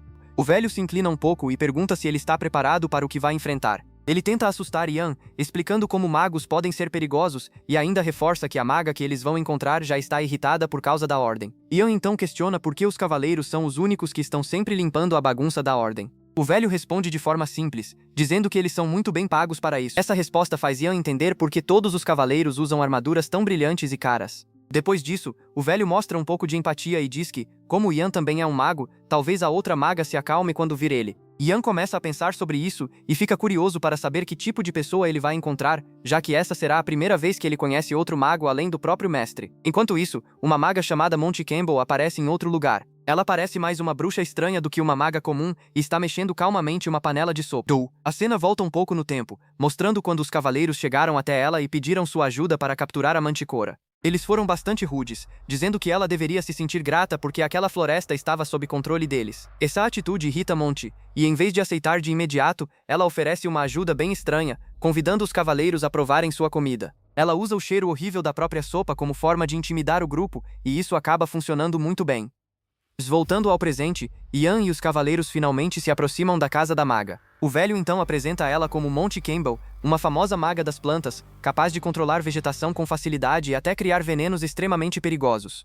Ele explica que o verdadeiro motivo da visita é justamente conseguir um desses venenos para ajudar na caçada da Manticora. Nesse momento, um cheiro terrível começa a se espalhar pelo ar, fazendo os cavaleiros cobrirem o nariz imediatamente com nojo. Monty aparece logo depois, rindo de forma estranha e dizendo que estava esperando por eles e feliz por terem voltado para provar sua deliciosa sopa. Ela oferece tigelas de uma sopa de frango com alho que tem um cheiro claramente insuportável e suspeito. Os cavaleiros seguram as tigelas com dificuldade, ainda tampando o nariz. Quando o velho tenta explicar que eles não vieram para esse tipo de teste, Monty responde que aquela refeição especial foi feita com ingredientes raros que ela mesma colheu. Ela então diz que eles podem ir embora se não quiserem aceitar sua hospitalidade. Enquanto alguns cavaleiros começam a passar mal só com o cheiro, chegando até a vomitar, Ian simplesmente pega a tigela e começa a beber a sopa sem hesitar. Ele toma em grandes goles, uma tigela atrás da outra, como se não tivesse nenhum problema com aquilo. Surpreendentemente, ele até diz que gosta do sabor. Monty fica chocada, sem acreditar no que está vendo. Ian ainda comenta que o sabor de alho está muito bom e continua comendo como se fosse algo normal. A situação deixa todos ainda mais desconfortáveis. Monty então se aproxima e manda ele parar, dizendo que já foi o suficiente. Ela admite que em 40 anos como maga das plantas, nunca viu alguém tão estranho assim. Então ela pergunta o nome dele. Assim que Ian revela sua identidade, Monty fica claramente surpresa e pergunta se ele é mesmo o aprendiz do piromante. Ela imediatamente muda o comportamento e começa a pedir desculpas pelo jeito que o tratou antes. Para compensar, ela decide preparar uma refeição adequada para ele e para os cavaleiros. Ian até prefere a sopa estranha, mas aceita a mudança sem reclamar. Namika então fica mais séria e pergunta se eles realmente pretendem caçar a Manticora. Ela avisa que a criatura é extremamente perigosa e lembra que vários caçadores enviados pelo Conde Carina já foram derrotados. O velho responde com confiança, dizendo que está preparado para isso. Monty então pergunta se ele já enfrentou uma Manticora antes. Ele confirma que sim, mas diz que foi há muito tempo, quando era mais jovem. Ela então volta sua atenção para Ian e pergunta se ele já enfrentou algo assim, esperando que ele seja um mago competente por ter sido treinado por um piromante lendário. Ela também pede para que ele ajude os cavaleiros na missão. O Jian fica em silêncio por um momento, refletindo.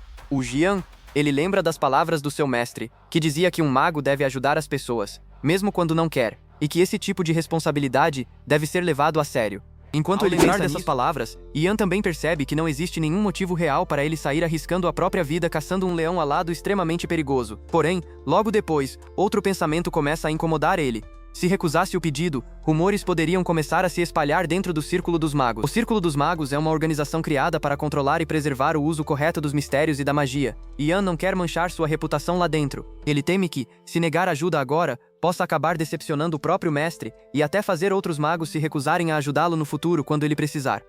Percebendo que praticamente não tem escolha, Ian acaba concordando em acompanhar o grupo na caçada. No dia seguinte, ele viaja junto de Monty e dos cavaleiros em direção à floresta, enquanto continua preocupado com Cassie e torcendo para que ela esteja bem sozinha. Enquanto pensa nisso, seu corvo de estimação, Oberon, retorna rapidamente e avisa que encontrou o leão alado, indicando exatamente a direção onde ele está. Quando Ian conta isso ao velho, ele fica impressionado ao ver Ian usando corvos para reconhecimento. Durante a viagem, Ian conseguiu acostumar Oberon à fala humana, permitindo que ele se comunique diretamente. Conforme avançam pela floresta, o líder dos Cavaleiros de Santiago começa a sentir uma pressão estranha no ar e imediatamente fica mais alerta. Ian então pergunta se o velho não poderia simplesmente tentar convencer a Manticora a parar, já que ela tecnicamente também é um monstro racional.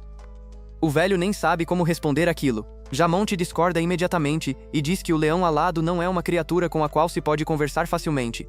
Ela até entra em pânico por um instante e pergunta o quanto Ian sabe sobre invocação, avisando que vai denunciar tudo ao mestre dele se ele tentar fazer alguma loucura. Ian fica pensando que, sinceramente, merecia pelo menos um elogio pelo esforço que estava fazendo. Nesse momento, um dos cavaleiros aponta para frente e avisa que eles finalmente encontraram um monstro. Todos congelam na mesma hora, sem coragem de se mover sequer um pouco. Ian manda todos ficarem completamente imóveis e permanecerem perto dele. Logo depois, Dietrich se aproxima do velho e diz que as armas envenenadas estão prontas, entregando várias flechas cobertas pelo veneno mortal de Monty. O líder dos cavaleiros então ordena o ataque. Uma chuva de flechas atravessa o ar em direção ao monstro.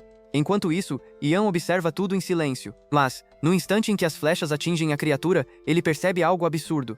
As flechas simplesmente ricocheteiam na pele da manticora sem deixar nenhum arranhão. Ian rapidamente avisa o velho, que coloca a mão na cabeça em frustração, enquanto Dietrich pergunta desesperado o que devem fazer agora. No momento em que eles pensam em atacar novamente, uma risada sinistra ecoa pela floresta. Finalmente o monstro aparece diante deles. O pobre Oberon quase desmaia de medo. Ian percebe imediatamente que, agora que a criatura está cara a cara com eles, não existe mais tempo para preparar outro ataque com veneno. Sem enxergar outra opção, ele olha para o céu e solta um rugido poderoso usando Morônios. O ambiente inteiro fica em silêncio. Até Monty fica surpresa ao perceber que ele realmente conseguiu fazer aquilo. A própria manticora para de se mover, encarando Ian diretamente. O monstro demonstra interesse ao perceber que um humano consegue falar sua língua e comenta que Ian não é igual aos outros. Mesmo nervoso, Ian mantém a postura e tenta se apresentar educadamente. Mas o monstro corta ele na mesma hora, mandando que ele cale a boca e vá morrer afogado numa poça. Ao ouvir isso, Ian abandona completamente a educação e pergunta que tipo de aberração aquela criatura é. Manticora parece gostar da resposta direta. Ela diz que agora sim ele está falando direito e manda Ian parar de enrolar e perguntar logo o que quer saber. Entrando no mesmo tom, Ian responde que quer a cabeça do monstro.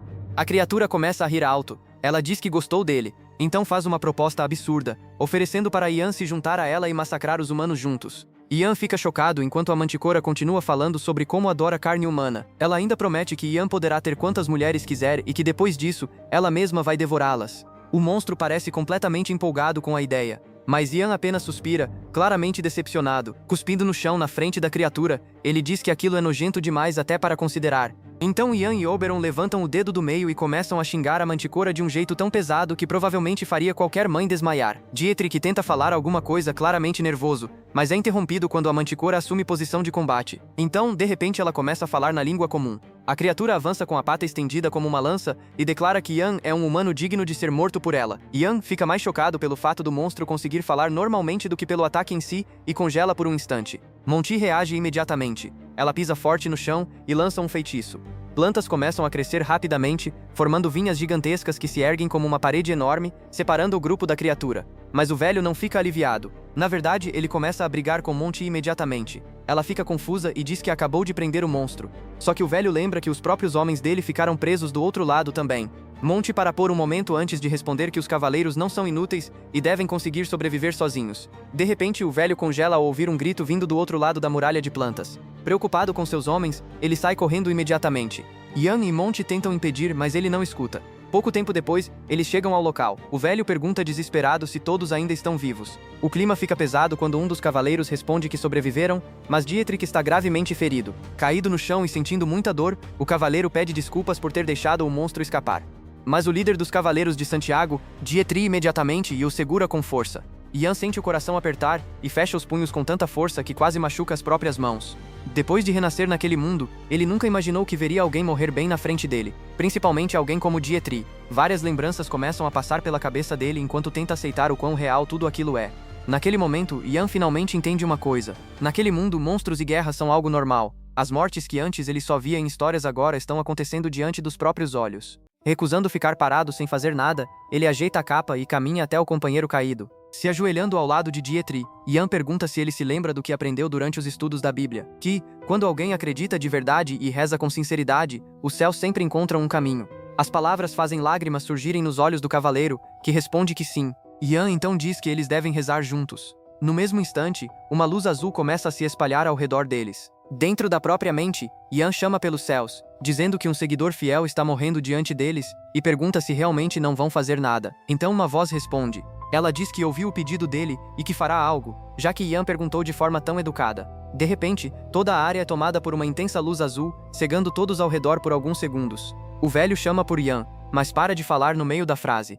Enquanto isso, Yan solta lentamente a mão de Dietry e olha para as próprias mãos, sem entender exatamente o que acabou de acontecer. A cena muda então para um lugar branco e brilhante, quase como um espaço divino. Uma voz chama por Dietry e pede para ele acordar. Uma mulher vestida de branco estende a mão para ele, deixando o cavaleiro completamente surpreso. Naquele instante, Dietry percebe que aquela deve ser a criadora para quem ele rezou durante toda a vida. Quando ela desce e fica diante dele, diz que está feliz em vê-lo ali. Dietry abaixa a cabeça imediatamente, completamente emocionado com o que está acontecendo. A mulher sagrada então diz que o trabalho dele naquele mundo ainda não terminou. Ele fica confuso e repete as palavras dela, tentando entender. Mas a mulher apenas estende a mão mais uma vez e pede para ele continuar espalhando sua mensagem e ajudando aqueles que precisam. E, acima de tudo, ela diz que ele deve ajudar o apóstolo dela, Yan. Na mesma hora, Dietry desperta no mundo real, ouvindo seu mestre chamar pelo nome dele. Ele se senta rapidamente e pergunta o que aconteceu. Yan se aproxima e pergunta como é a sensação de voltar à vida. O cavaleiro começa a chorar imediatamente e segura as mãos de Yan com força. Ele diz que Yan salvou sua vida porque a própria criadora deve ter ordenado aquilo. Yan dá um sorriso nervoso ao lembrar que só conseguiu usar as artes sagradas porque a mulher santa permitiu que ele pegasse emprestado aquele poder. Ele então pergunta como Dietry sabia disso. O cavaleiro responde que a própria mulher santa disse que ele ainda tem muito a fazer naquele mundo. Lembrando das palavras daquele ser divino, Dietry começa a gritar animado, chamando Yan de apóstolo sagrado. Os outros cavaleiros olham para aquilo e concluem que talvez ele tenha batido forte a cabeça durante a luta, então decidem ficar de olho nele por um tempo. Monte observa toda a cena e comenta que eles parecem alegres demais para pessoas que quase morreram alguns minutos atrás. Vendo seus homens vivos novamente, o velho pergunta se todos estão prontos para enfrentar a Manticora outra vez. Yan então envia Oberon na frente para investigar a área primeiro, querendo entender melhor a situação antes de agir. O líder dos cavaleiros fica preocupado que algo aconteça com o corvo, mas Yan ignora completamente a preocupação, deixando ele confuso. Yan então explica para o grupo que a Manticora não é um inimigo qualquer e que todos precisam estar totalmente preparados. Novamente, agora a Manticora está atacando uma cidade próxima, perseguindo pessoas pelas ruas. Um jovem tenta fugir carregando o próprio pai, mas o velho acaba escorregando e caindo no chão. O filho chama desesperadamente por ele, mas já é tarde. A Manticora se aproxima lentamente para matar os dois. Sem outra escolha, o rapaz pega um forcado e tenta afastar o monstro do pai. Mesmo tremendo de medo, ele continua segurando a arma. A Manticora percebe que aquele homem é o pai dele e resolve fazer uma proposta cruel. Ela diz que vai poupar todos ali se o rapaz matar o próprio pai. O jovem recusa imediatamente e manda o monstro morrer. A criatura nem parece se importar com a resposta. Ela levanta a pata gigante e se prepara para cortar os dois ao meio. Pai e filho se abraçam, aceitando que aquele será o fim deles. Mas, naquele instante, uma flecha atravessa o ar e atinge o olho da Manticora. E o líder dos Cavaleiros de Santiago surge correndo e bloqueia o ataque seguinte enquanto o monstro grita de dor. Pai e filho finalmente conseguem respirar aliviados. E o velho cavaleiro então grita para seus homens se prepararem. Os soldados avançam rapidamente enquanto a Manticora encara todos eles e diz que estão correndo direto para a própria morte. Mas Yan dá um passo à frente e chama o monstro de idiota. Usando técnicas avançadas de provocar inimigos, ele diz que a criatura está apenas adiando uma derrota inevitável. A Manticora manda ele calar a boca. Só que Yan continua provocando, perguntando se aquele é o som que um cachorro derrotado faz. Avança em velocidade máxima, diretamente contra Yan. Mas, no último instante, Yan sorri. Monte dá um passo à frente e levanta o cajado. Ela ativa outro feitiço de crescimento de plantas, fazendo vinhas gigantes envolverem completamente a Manticora. Seus homens ajam imediatamente. Os cavaleiros começam a jogar vários potes de barro na criatura presa. A Manticora fica ainda mais irritada quando percebe que está coberta por um líquido estranho. Então Monte olha para Yan e diz que agora é a vez dele brilhar. Yan dá um passo à frente e ativa sua magia de fogo apenas estalando os dedos. A Manticora percebe tarde demais que o líquido era óleo. No mesmo instante, o corpo inteiro dela é consumido pelas chamas. Os gritos do monstro vão desaparecendo lentamente enquanto Yan observa tudo sem demonstrar emoção alguma, torrando o inimigo até ele virar praticamente carvão. Depois que tudo termina, os cidadãos da cidade começam a agradecer os cavaleiros, que respondem calmamente que apenas cumpriram seu dever. Enquanto isso, Yan observa tudo ao fundo com um olhar frio, vendo o velho cavaleiro receber todos os elogios. Oberon olha para ele com olhos inocentes e pergunta sarcasticamente por que o grande mestre dele não está recebendo o respeito que merece. Yan manda o pequeno corvo calar a boca. Depois disso, começa a se perguntar se talvez tenha assustado as pessoas ao literalmente queimar viva uma Manticora usando magia de fogo. Mas então algo inesperado acontece. E o jovem rapaz e o avô que ele salvou se aproximam dele para agradecer por terem sobrevivido. Yan congela por alguns segundos, sem saber como reagir, porque nunca esperou receber agradecimentos de ninguém. Um enorme sorriso aparece no rosto do velho cavaleiro ao perceber a reação dele. Então o líder dos Cavaleiros de Santiago se curva diante de Yan em agradecimento por ele ter salvado todos daquela Manticora. Yuan fica claramente desconfortável e responde que apenas seguiu as ordens de Monte, então não existe motivo para alguém tão importante se curvar daquele jeito. Essa resposta surpreende o velho cavaleiro. Ele não esperava tanta humildade de alguém tão poderoso. Na experiência dele, jovens como Yan normalmente crescem e se tornam heróis cuja reputação acaba parecendo mais nobre do que a dos próprios nobres. Pouco tempo depois, um grupo de guardas se aproxima dos cavaleiros perguntando se eles foram os responsáveis por derrotar a criatura. Mas, em vez de responder diretamente, o líder dos Cavaleiros de Santiago exige primeiro que aqueles idiotas se identifiquem. Os homens imediatamente pedem desculpas e explicam que são guardas do castelo do conde. Ian fica surpreso quando eles convidam diretamente todo o grupo para ir até a mansão do conde. Quando chegam lá, os cavaleiros são recebidos com um verdadeiro banquete digno da conquista deles. O tio bêbado de Lucy começa a elogiar os cavaleiros em voz alta, exaltando o senso de justiça deles por derrotarem uma criatura tão perigosa. O velho apenas sorri e responde casualmente que aquilo não foi nada demais para guerreiros do nível deles. As palavras claramente deixam o conde com inveja, desejando ter homens assim protegendo o próprio território. O mais engraçado é que os próprios guardas dele estão ali ouvindo tudo. Logo depois, o conde muda completamente o tom e começa a puxar saco da bruxa Monte, prometendo que fará de tudo para impedir que sacerdotes entrem na floresta dela novamente. Mas então o olhar dele muda completamente quando encara Ian. Ele comenta que ouviu bastante sobre ele através da sobrinha. Só que Ian nem percebe que está sendo chamado. O garoto está ocupado demais enchendo a cara de carne e pão para prestar atenção em qualquer outra coisa. Quando Oberon finalmente avisa que o homem importante está falando com ele, Ian lança um olhar frio para o corvo por interromper sua refeição gourmet de 3 pratos. Segurando um pão como se fosse propriedade dele, Ian pede desculpas calmamente, dizendo que a comida está boa demais para ignorar. Duff, o conde finge não ligar para a falta de educação dele. Em vez disso, agradece Ian por ter protegido Lucy durante a viagem. Como recompensa, ele ordena que o mordomo abra um grande baú.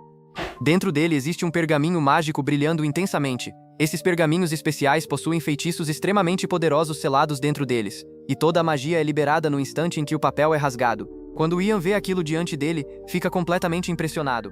Segurando o pergaminho nas mãos, ele observa cuidadosamente todas as inscrições mágicas desenhadas nele. O conde sorri e pergunta se o presente preparado especialmente para ele atendeu às expectativas. Ian agradece sinceramente por uma recompensa tão incrível, mas o conde responde que aquilo é apenas justo para alguém que trouxe Lucy de volta em segurança.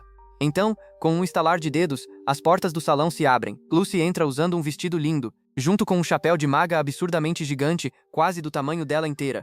A visão daquele chapéu ridículo quase faz Ian engasgar tentando segurar a risada. Enquanto Lucy se senta ao lado do tio, Ian fica pensando onde ela conseguiu aquela peça de cosplay completamente sem noção. Timidamente, Lucy olha para ele e pergunta como ele está. Depois de observar os dois trocando olhares por alguns segundos, o líder dos cavaleiros provoca Ian, lembrando que ele chamou Lucy de irmã antes. Mas, pela expressão dela, claramente ela vê ele como algo além disso. Pouco depois, o conde faz uma proposta para Ian. Ele quer que Ian acompanhe Lucy na missão de vingança contra os desgraçados que machucaram ela. O conde pede firmemente que ele lute ao lado dos homens dele para garantir o sucesso da missão. Ian percebe imediatamente que o pergaminho mágico não foi exatamente um presente gratuito. Aquilo foi claramente uma isca para pressioná-lo a aceitar o trabalho. Mesmo assim, ele entende que o papel de um mago normalmente é lutar na retaguarda lançando magia de longe, então não é algo extremamente perigoso. Além disso, se tudo der certo, ele provavelmente vai ganhar uma recompensa enorme de Lucy e do conde. Mantendo a humildade, Ian responde que, se realmente acreditam que um mago simples como ele pode ajudar, então ele aceitará participar. 3 dias depois, todos se reúnem na frente da mansão do conde, incluindo Lucy. Ela explica que o conde está ocupado organizando os preparativos, mas que vai receber todos com uma grande celebração quando retornarem. O líder dos Cavaleiros de Santiago apenas sorri e diz que está ansioso por isso. Enquanto isso, Ian está irritado porque o grupo perdeu vários homens competentes, já que o conde basicamente roubou alguns cavaleiros usando dinheiro e tesouros. Nesse momento, o velho agradece Ian por ter permanecido ao lado dele durante toda a jornada. Ele então promete que existe uma surpresa esperando por ele quando visitar a ilha Trifar. Ian fica confuso ao ouvir aquele nome estranho. Então o velho explica que Trifar é uma ilha flutuante localizada no Mar de Coral, e diz que os moradores vão recebê-lo calorosamente se ele mencionar o nome Salvador. O surpreso, Ian pergunta se Salvador é realmente o nome dele. Percebendo que chegou a hora de revelar a verdade, o velho finalmente diz seu nome completo, Salvador, da família Orcus. Ian não entende imediatamente a importância daquilo, mas Lucy reconhece o nome na mesma hora, Salvador dos Lobos Brancos. O velho solta uma risada humilde ao ouvir seu antigo título. Enquanto isso, Ian continua ali parado sem entender absolutamente nada do assunto. Percebendo isso, Lucy explica que ele está diante do antigo líder do grupo mercenário pessoal do Imperador, os Lobos Brancos. Segundo os rumores, Salvador era tão habilidoso com a espada que o próprio Imperador concedeu a ele o título de Mestre Espadachim. Ou seja, Eles estão literalmente diante de uma lenda viva. Só que Ian e Oberon simplesmente não ligam muito. Os dois ficam olhando com cara vazia como se aquilo não fosse grande coisa. Lucy fica completamente chocada com a reação deles. Ela começa a aumentar ainda mais a fama do velho, sem entender como Ian não está surtando só por respirar o mesmo ar que alguém daquele nível. Por outro lado, Salvador não parece tão surpreso assim com a reação fria de Ian. Na verdade, ele já esperava algo parecido. Mesmo assim, ele admite gostar quando as pessoas enlouquecem ao descobrir quem ele realmente é. Depois disso, o mestre espadachim e a bruxa se preparam para partir.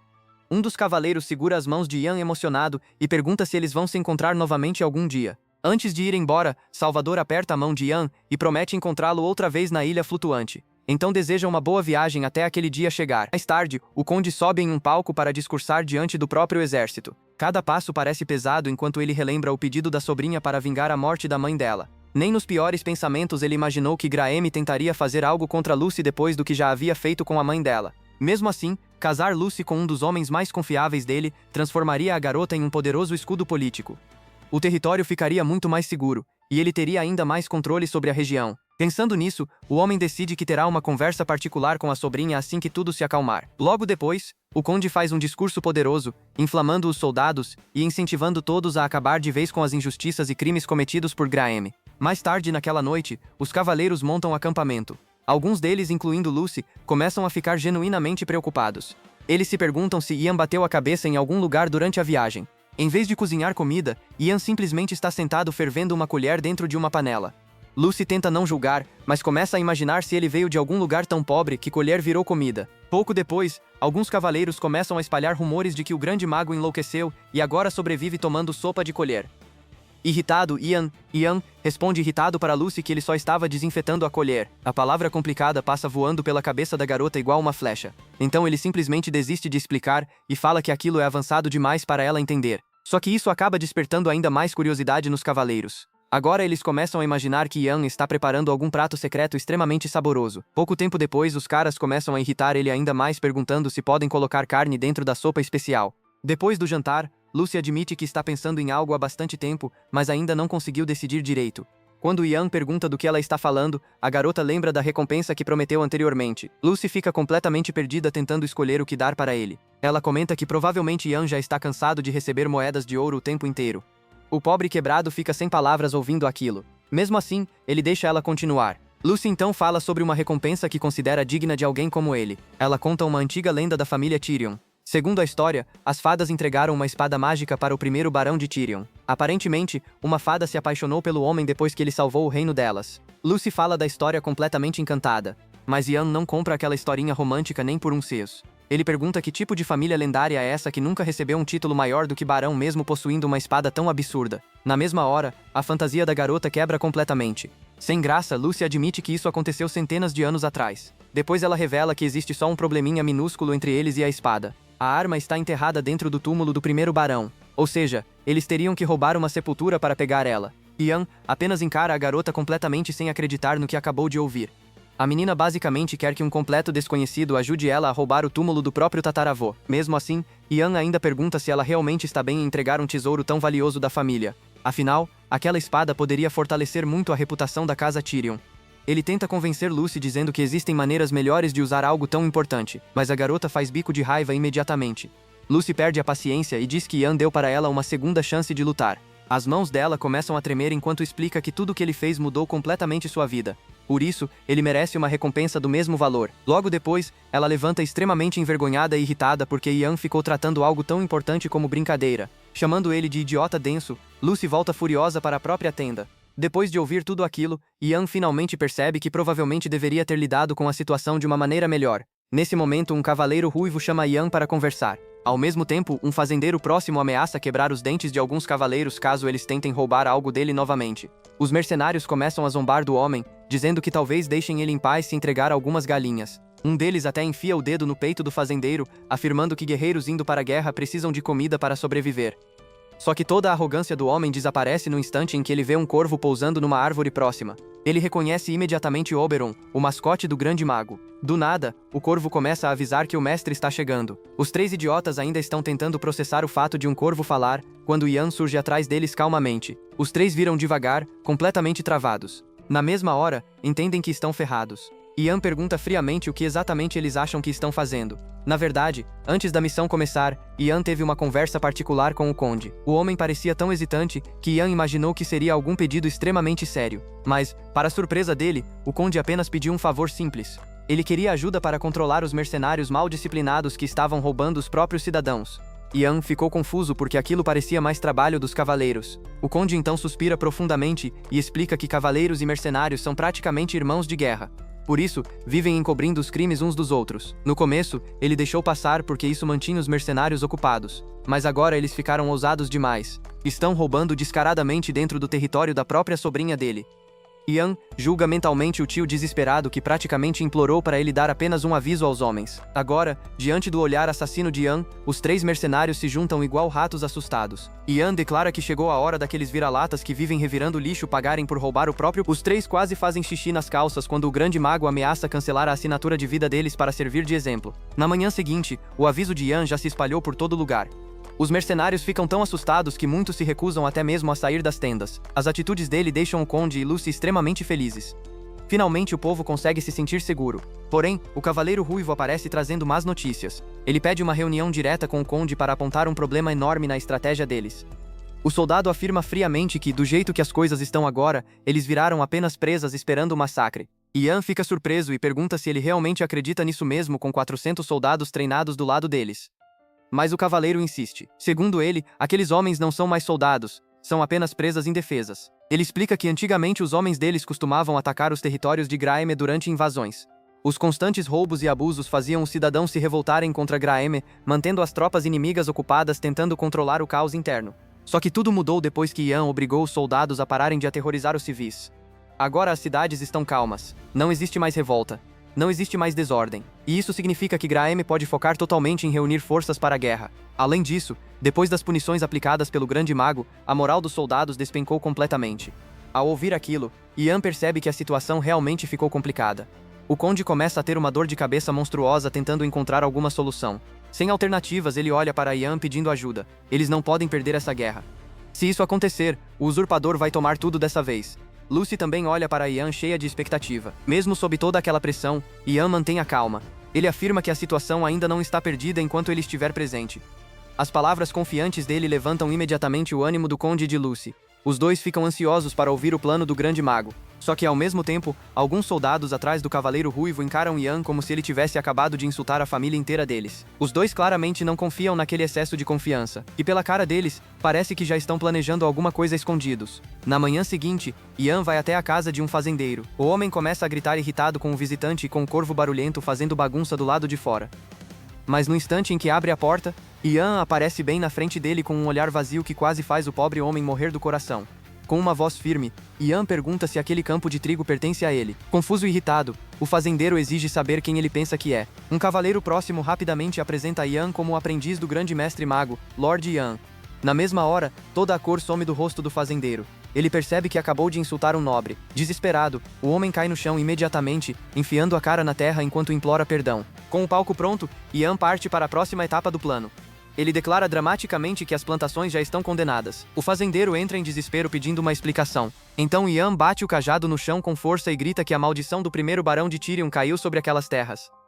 Entrando completamente no personagem, ele abaixa a voz e explica que a maldição atinge qualquer território tomado do verdadeiro herdeiro. Pensando que perdeu toda a própria vida, o fazendeiro implora desesperadamente por uma solução. Ian manda ele se calar. Então começa a agir como se estivesse recebendo uma mensagem divina dos céus. Os olhos dele se arregalam dramaticamente. Levantando as mãos, Ian declara que os céus revelaram a única maneira de remover a maldição. Lucy Tyrion precisa se tornar baronesa. Só assim a alma do primeiro barão finalmente descansará em paz. Depois de entregar a mensagem, Ian e os cavaleiros saem rapidamente do local, afirmando que detectaram outra maldição em outra região. O fazendeiro quase desmaia de medo enquanto Ian ainda deixa um último aviso. Sob o governo de Graeme, toda aquela terra acabará destruída. Depois de repetir a mesma atuação em vários lugares diferentes, os rumores da maldição se espalham como fogo. Logo o povo inteiro começa a protestar. Todos exigem que Graeme abandone o poder e deixe Lucy assumir o território para salvar as terras da maldição. Ao mesmo tempo, o plano genial de Ian também aumenta bastante a moral do exército. Mas alguns soldados mais desconfiados não ficam felizes com nada disso. Mais tarde naquela noite, eles levam as reclamações diretamente para o Conde. Confuso, o Conde pergunta o que deixou eles tão revoltados. Os soldados respondem que o grande mago usou truques sujos espalhando mentiras sobre uma maldição. Eles afirmam que é inaceitável servir alguém que amaldiçoou a própria terra. E Ana olha para aqueles completos idiotas sem acreditar no que está ouvindo. Então pergunta se eles são burros o bastante para acreditar numa mentira inventada literalmente na frente deles. Mesmo assim, os homens continuam reclamando, dizendo que justamente por usar manipulação eles não conseguem confiar nele. Naquele momento, Ian percebe que o plano acabou se voltando contra ele. Depois que contou uma mentira, agora todos começaram a tratar qualquer palavra dele como suspeita. Ele solta um longo suspiro cansado, já completamente irritado com as reclamações daqueles cabeças Okaze. Ao mesmo tempo, Ian entende que os cavaleiros são a espinha dorsal do exército. Eles não podem simplesmente ser ignorados. Só de olhar para a expressão preocupada do conde, ele percebe que o homem sabe disso também. Então, para facilitar a situação, Ian toma a iniciativa. Se eles não querem um mago não confiável por perto, então ele não tem problema nenhum em ir embora sozinho. Os cavaleiros ficam frustrados imediatamente. Eles claramente não esperavam que ele reagisse assim, mas Ian ainda dá outro golpe neles. Ele deixa claro que, se sair agora, ninguém deve rastejar atrás dele pedindo ajuda depois, porque dessa vez ele não pretende voltar. Dessa vez ele não... É uma loucura. Aqui na descrição desse vídeo, eu preparei um vídeo pra você, onde eu te explico o passo a passo de como você consegue hoje começar no YouTube totalmente do zero, sem precisar investir R$1 e já conseguir muitas visualizações e também faturar muito com o seu canal. Então clica no link que tá na descrição e assiste o vídeo logo, porque eu não vou deixar no ar por muito tempo, hein? Depois não vem chorando. Like e se inscrever no canal. E, ó, eu deixei um vídeo incrível aqui na tela, que com certeza vai te prender. Então, não perca tempo e clique para assistir. Vamos continuar essa conversa lá nos comentários, quero saber suas teorias e o que você achou dos personagens. Valeu por assistirem e até a próxima aventura.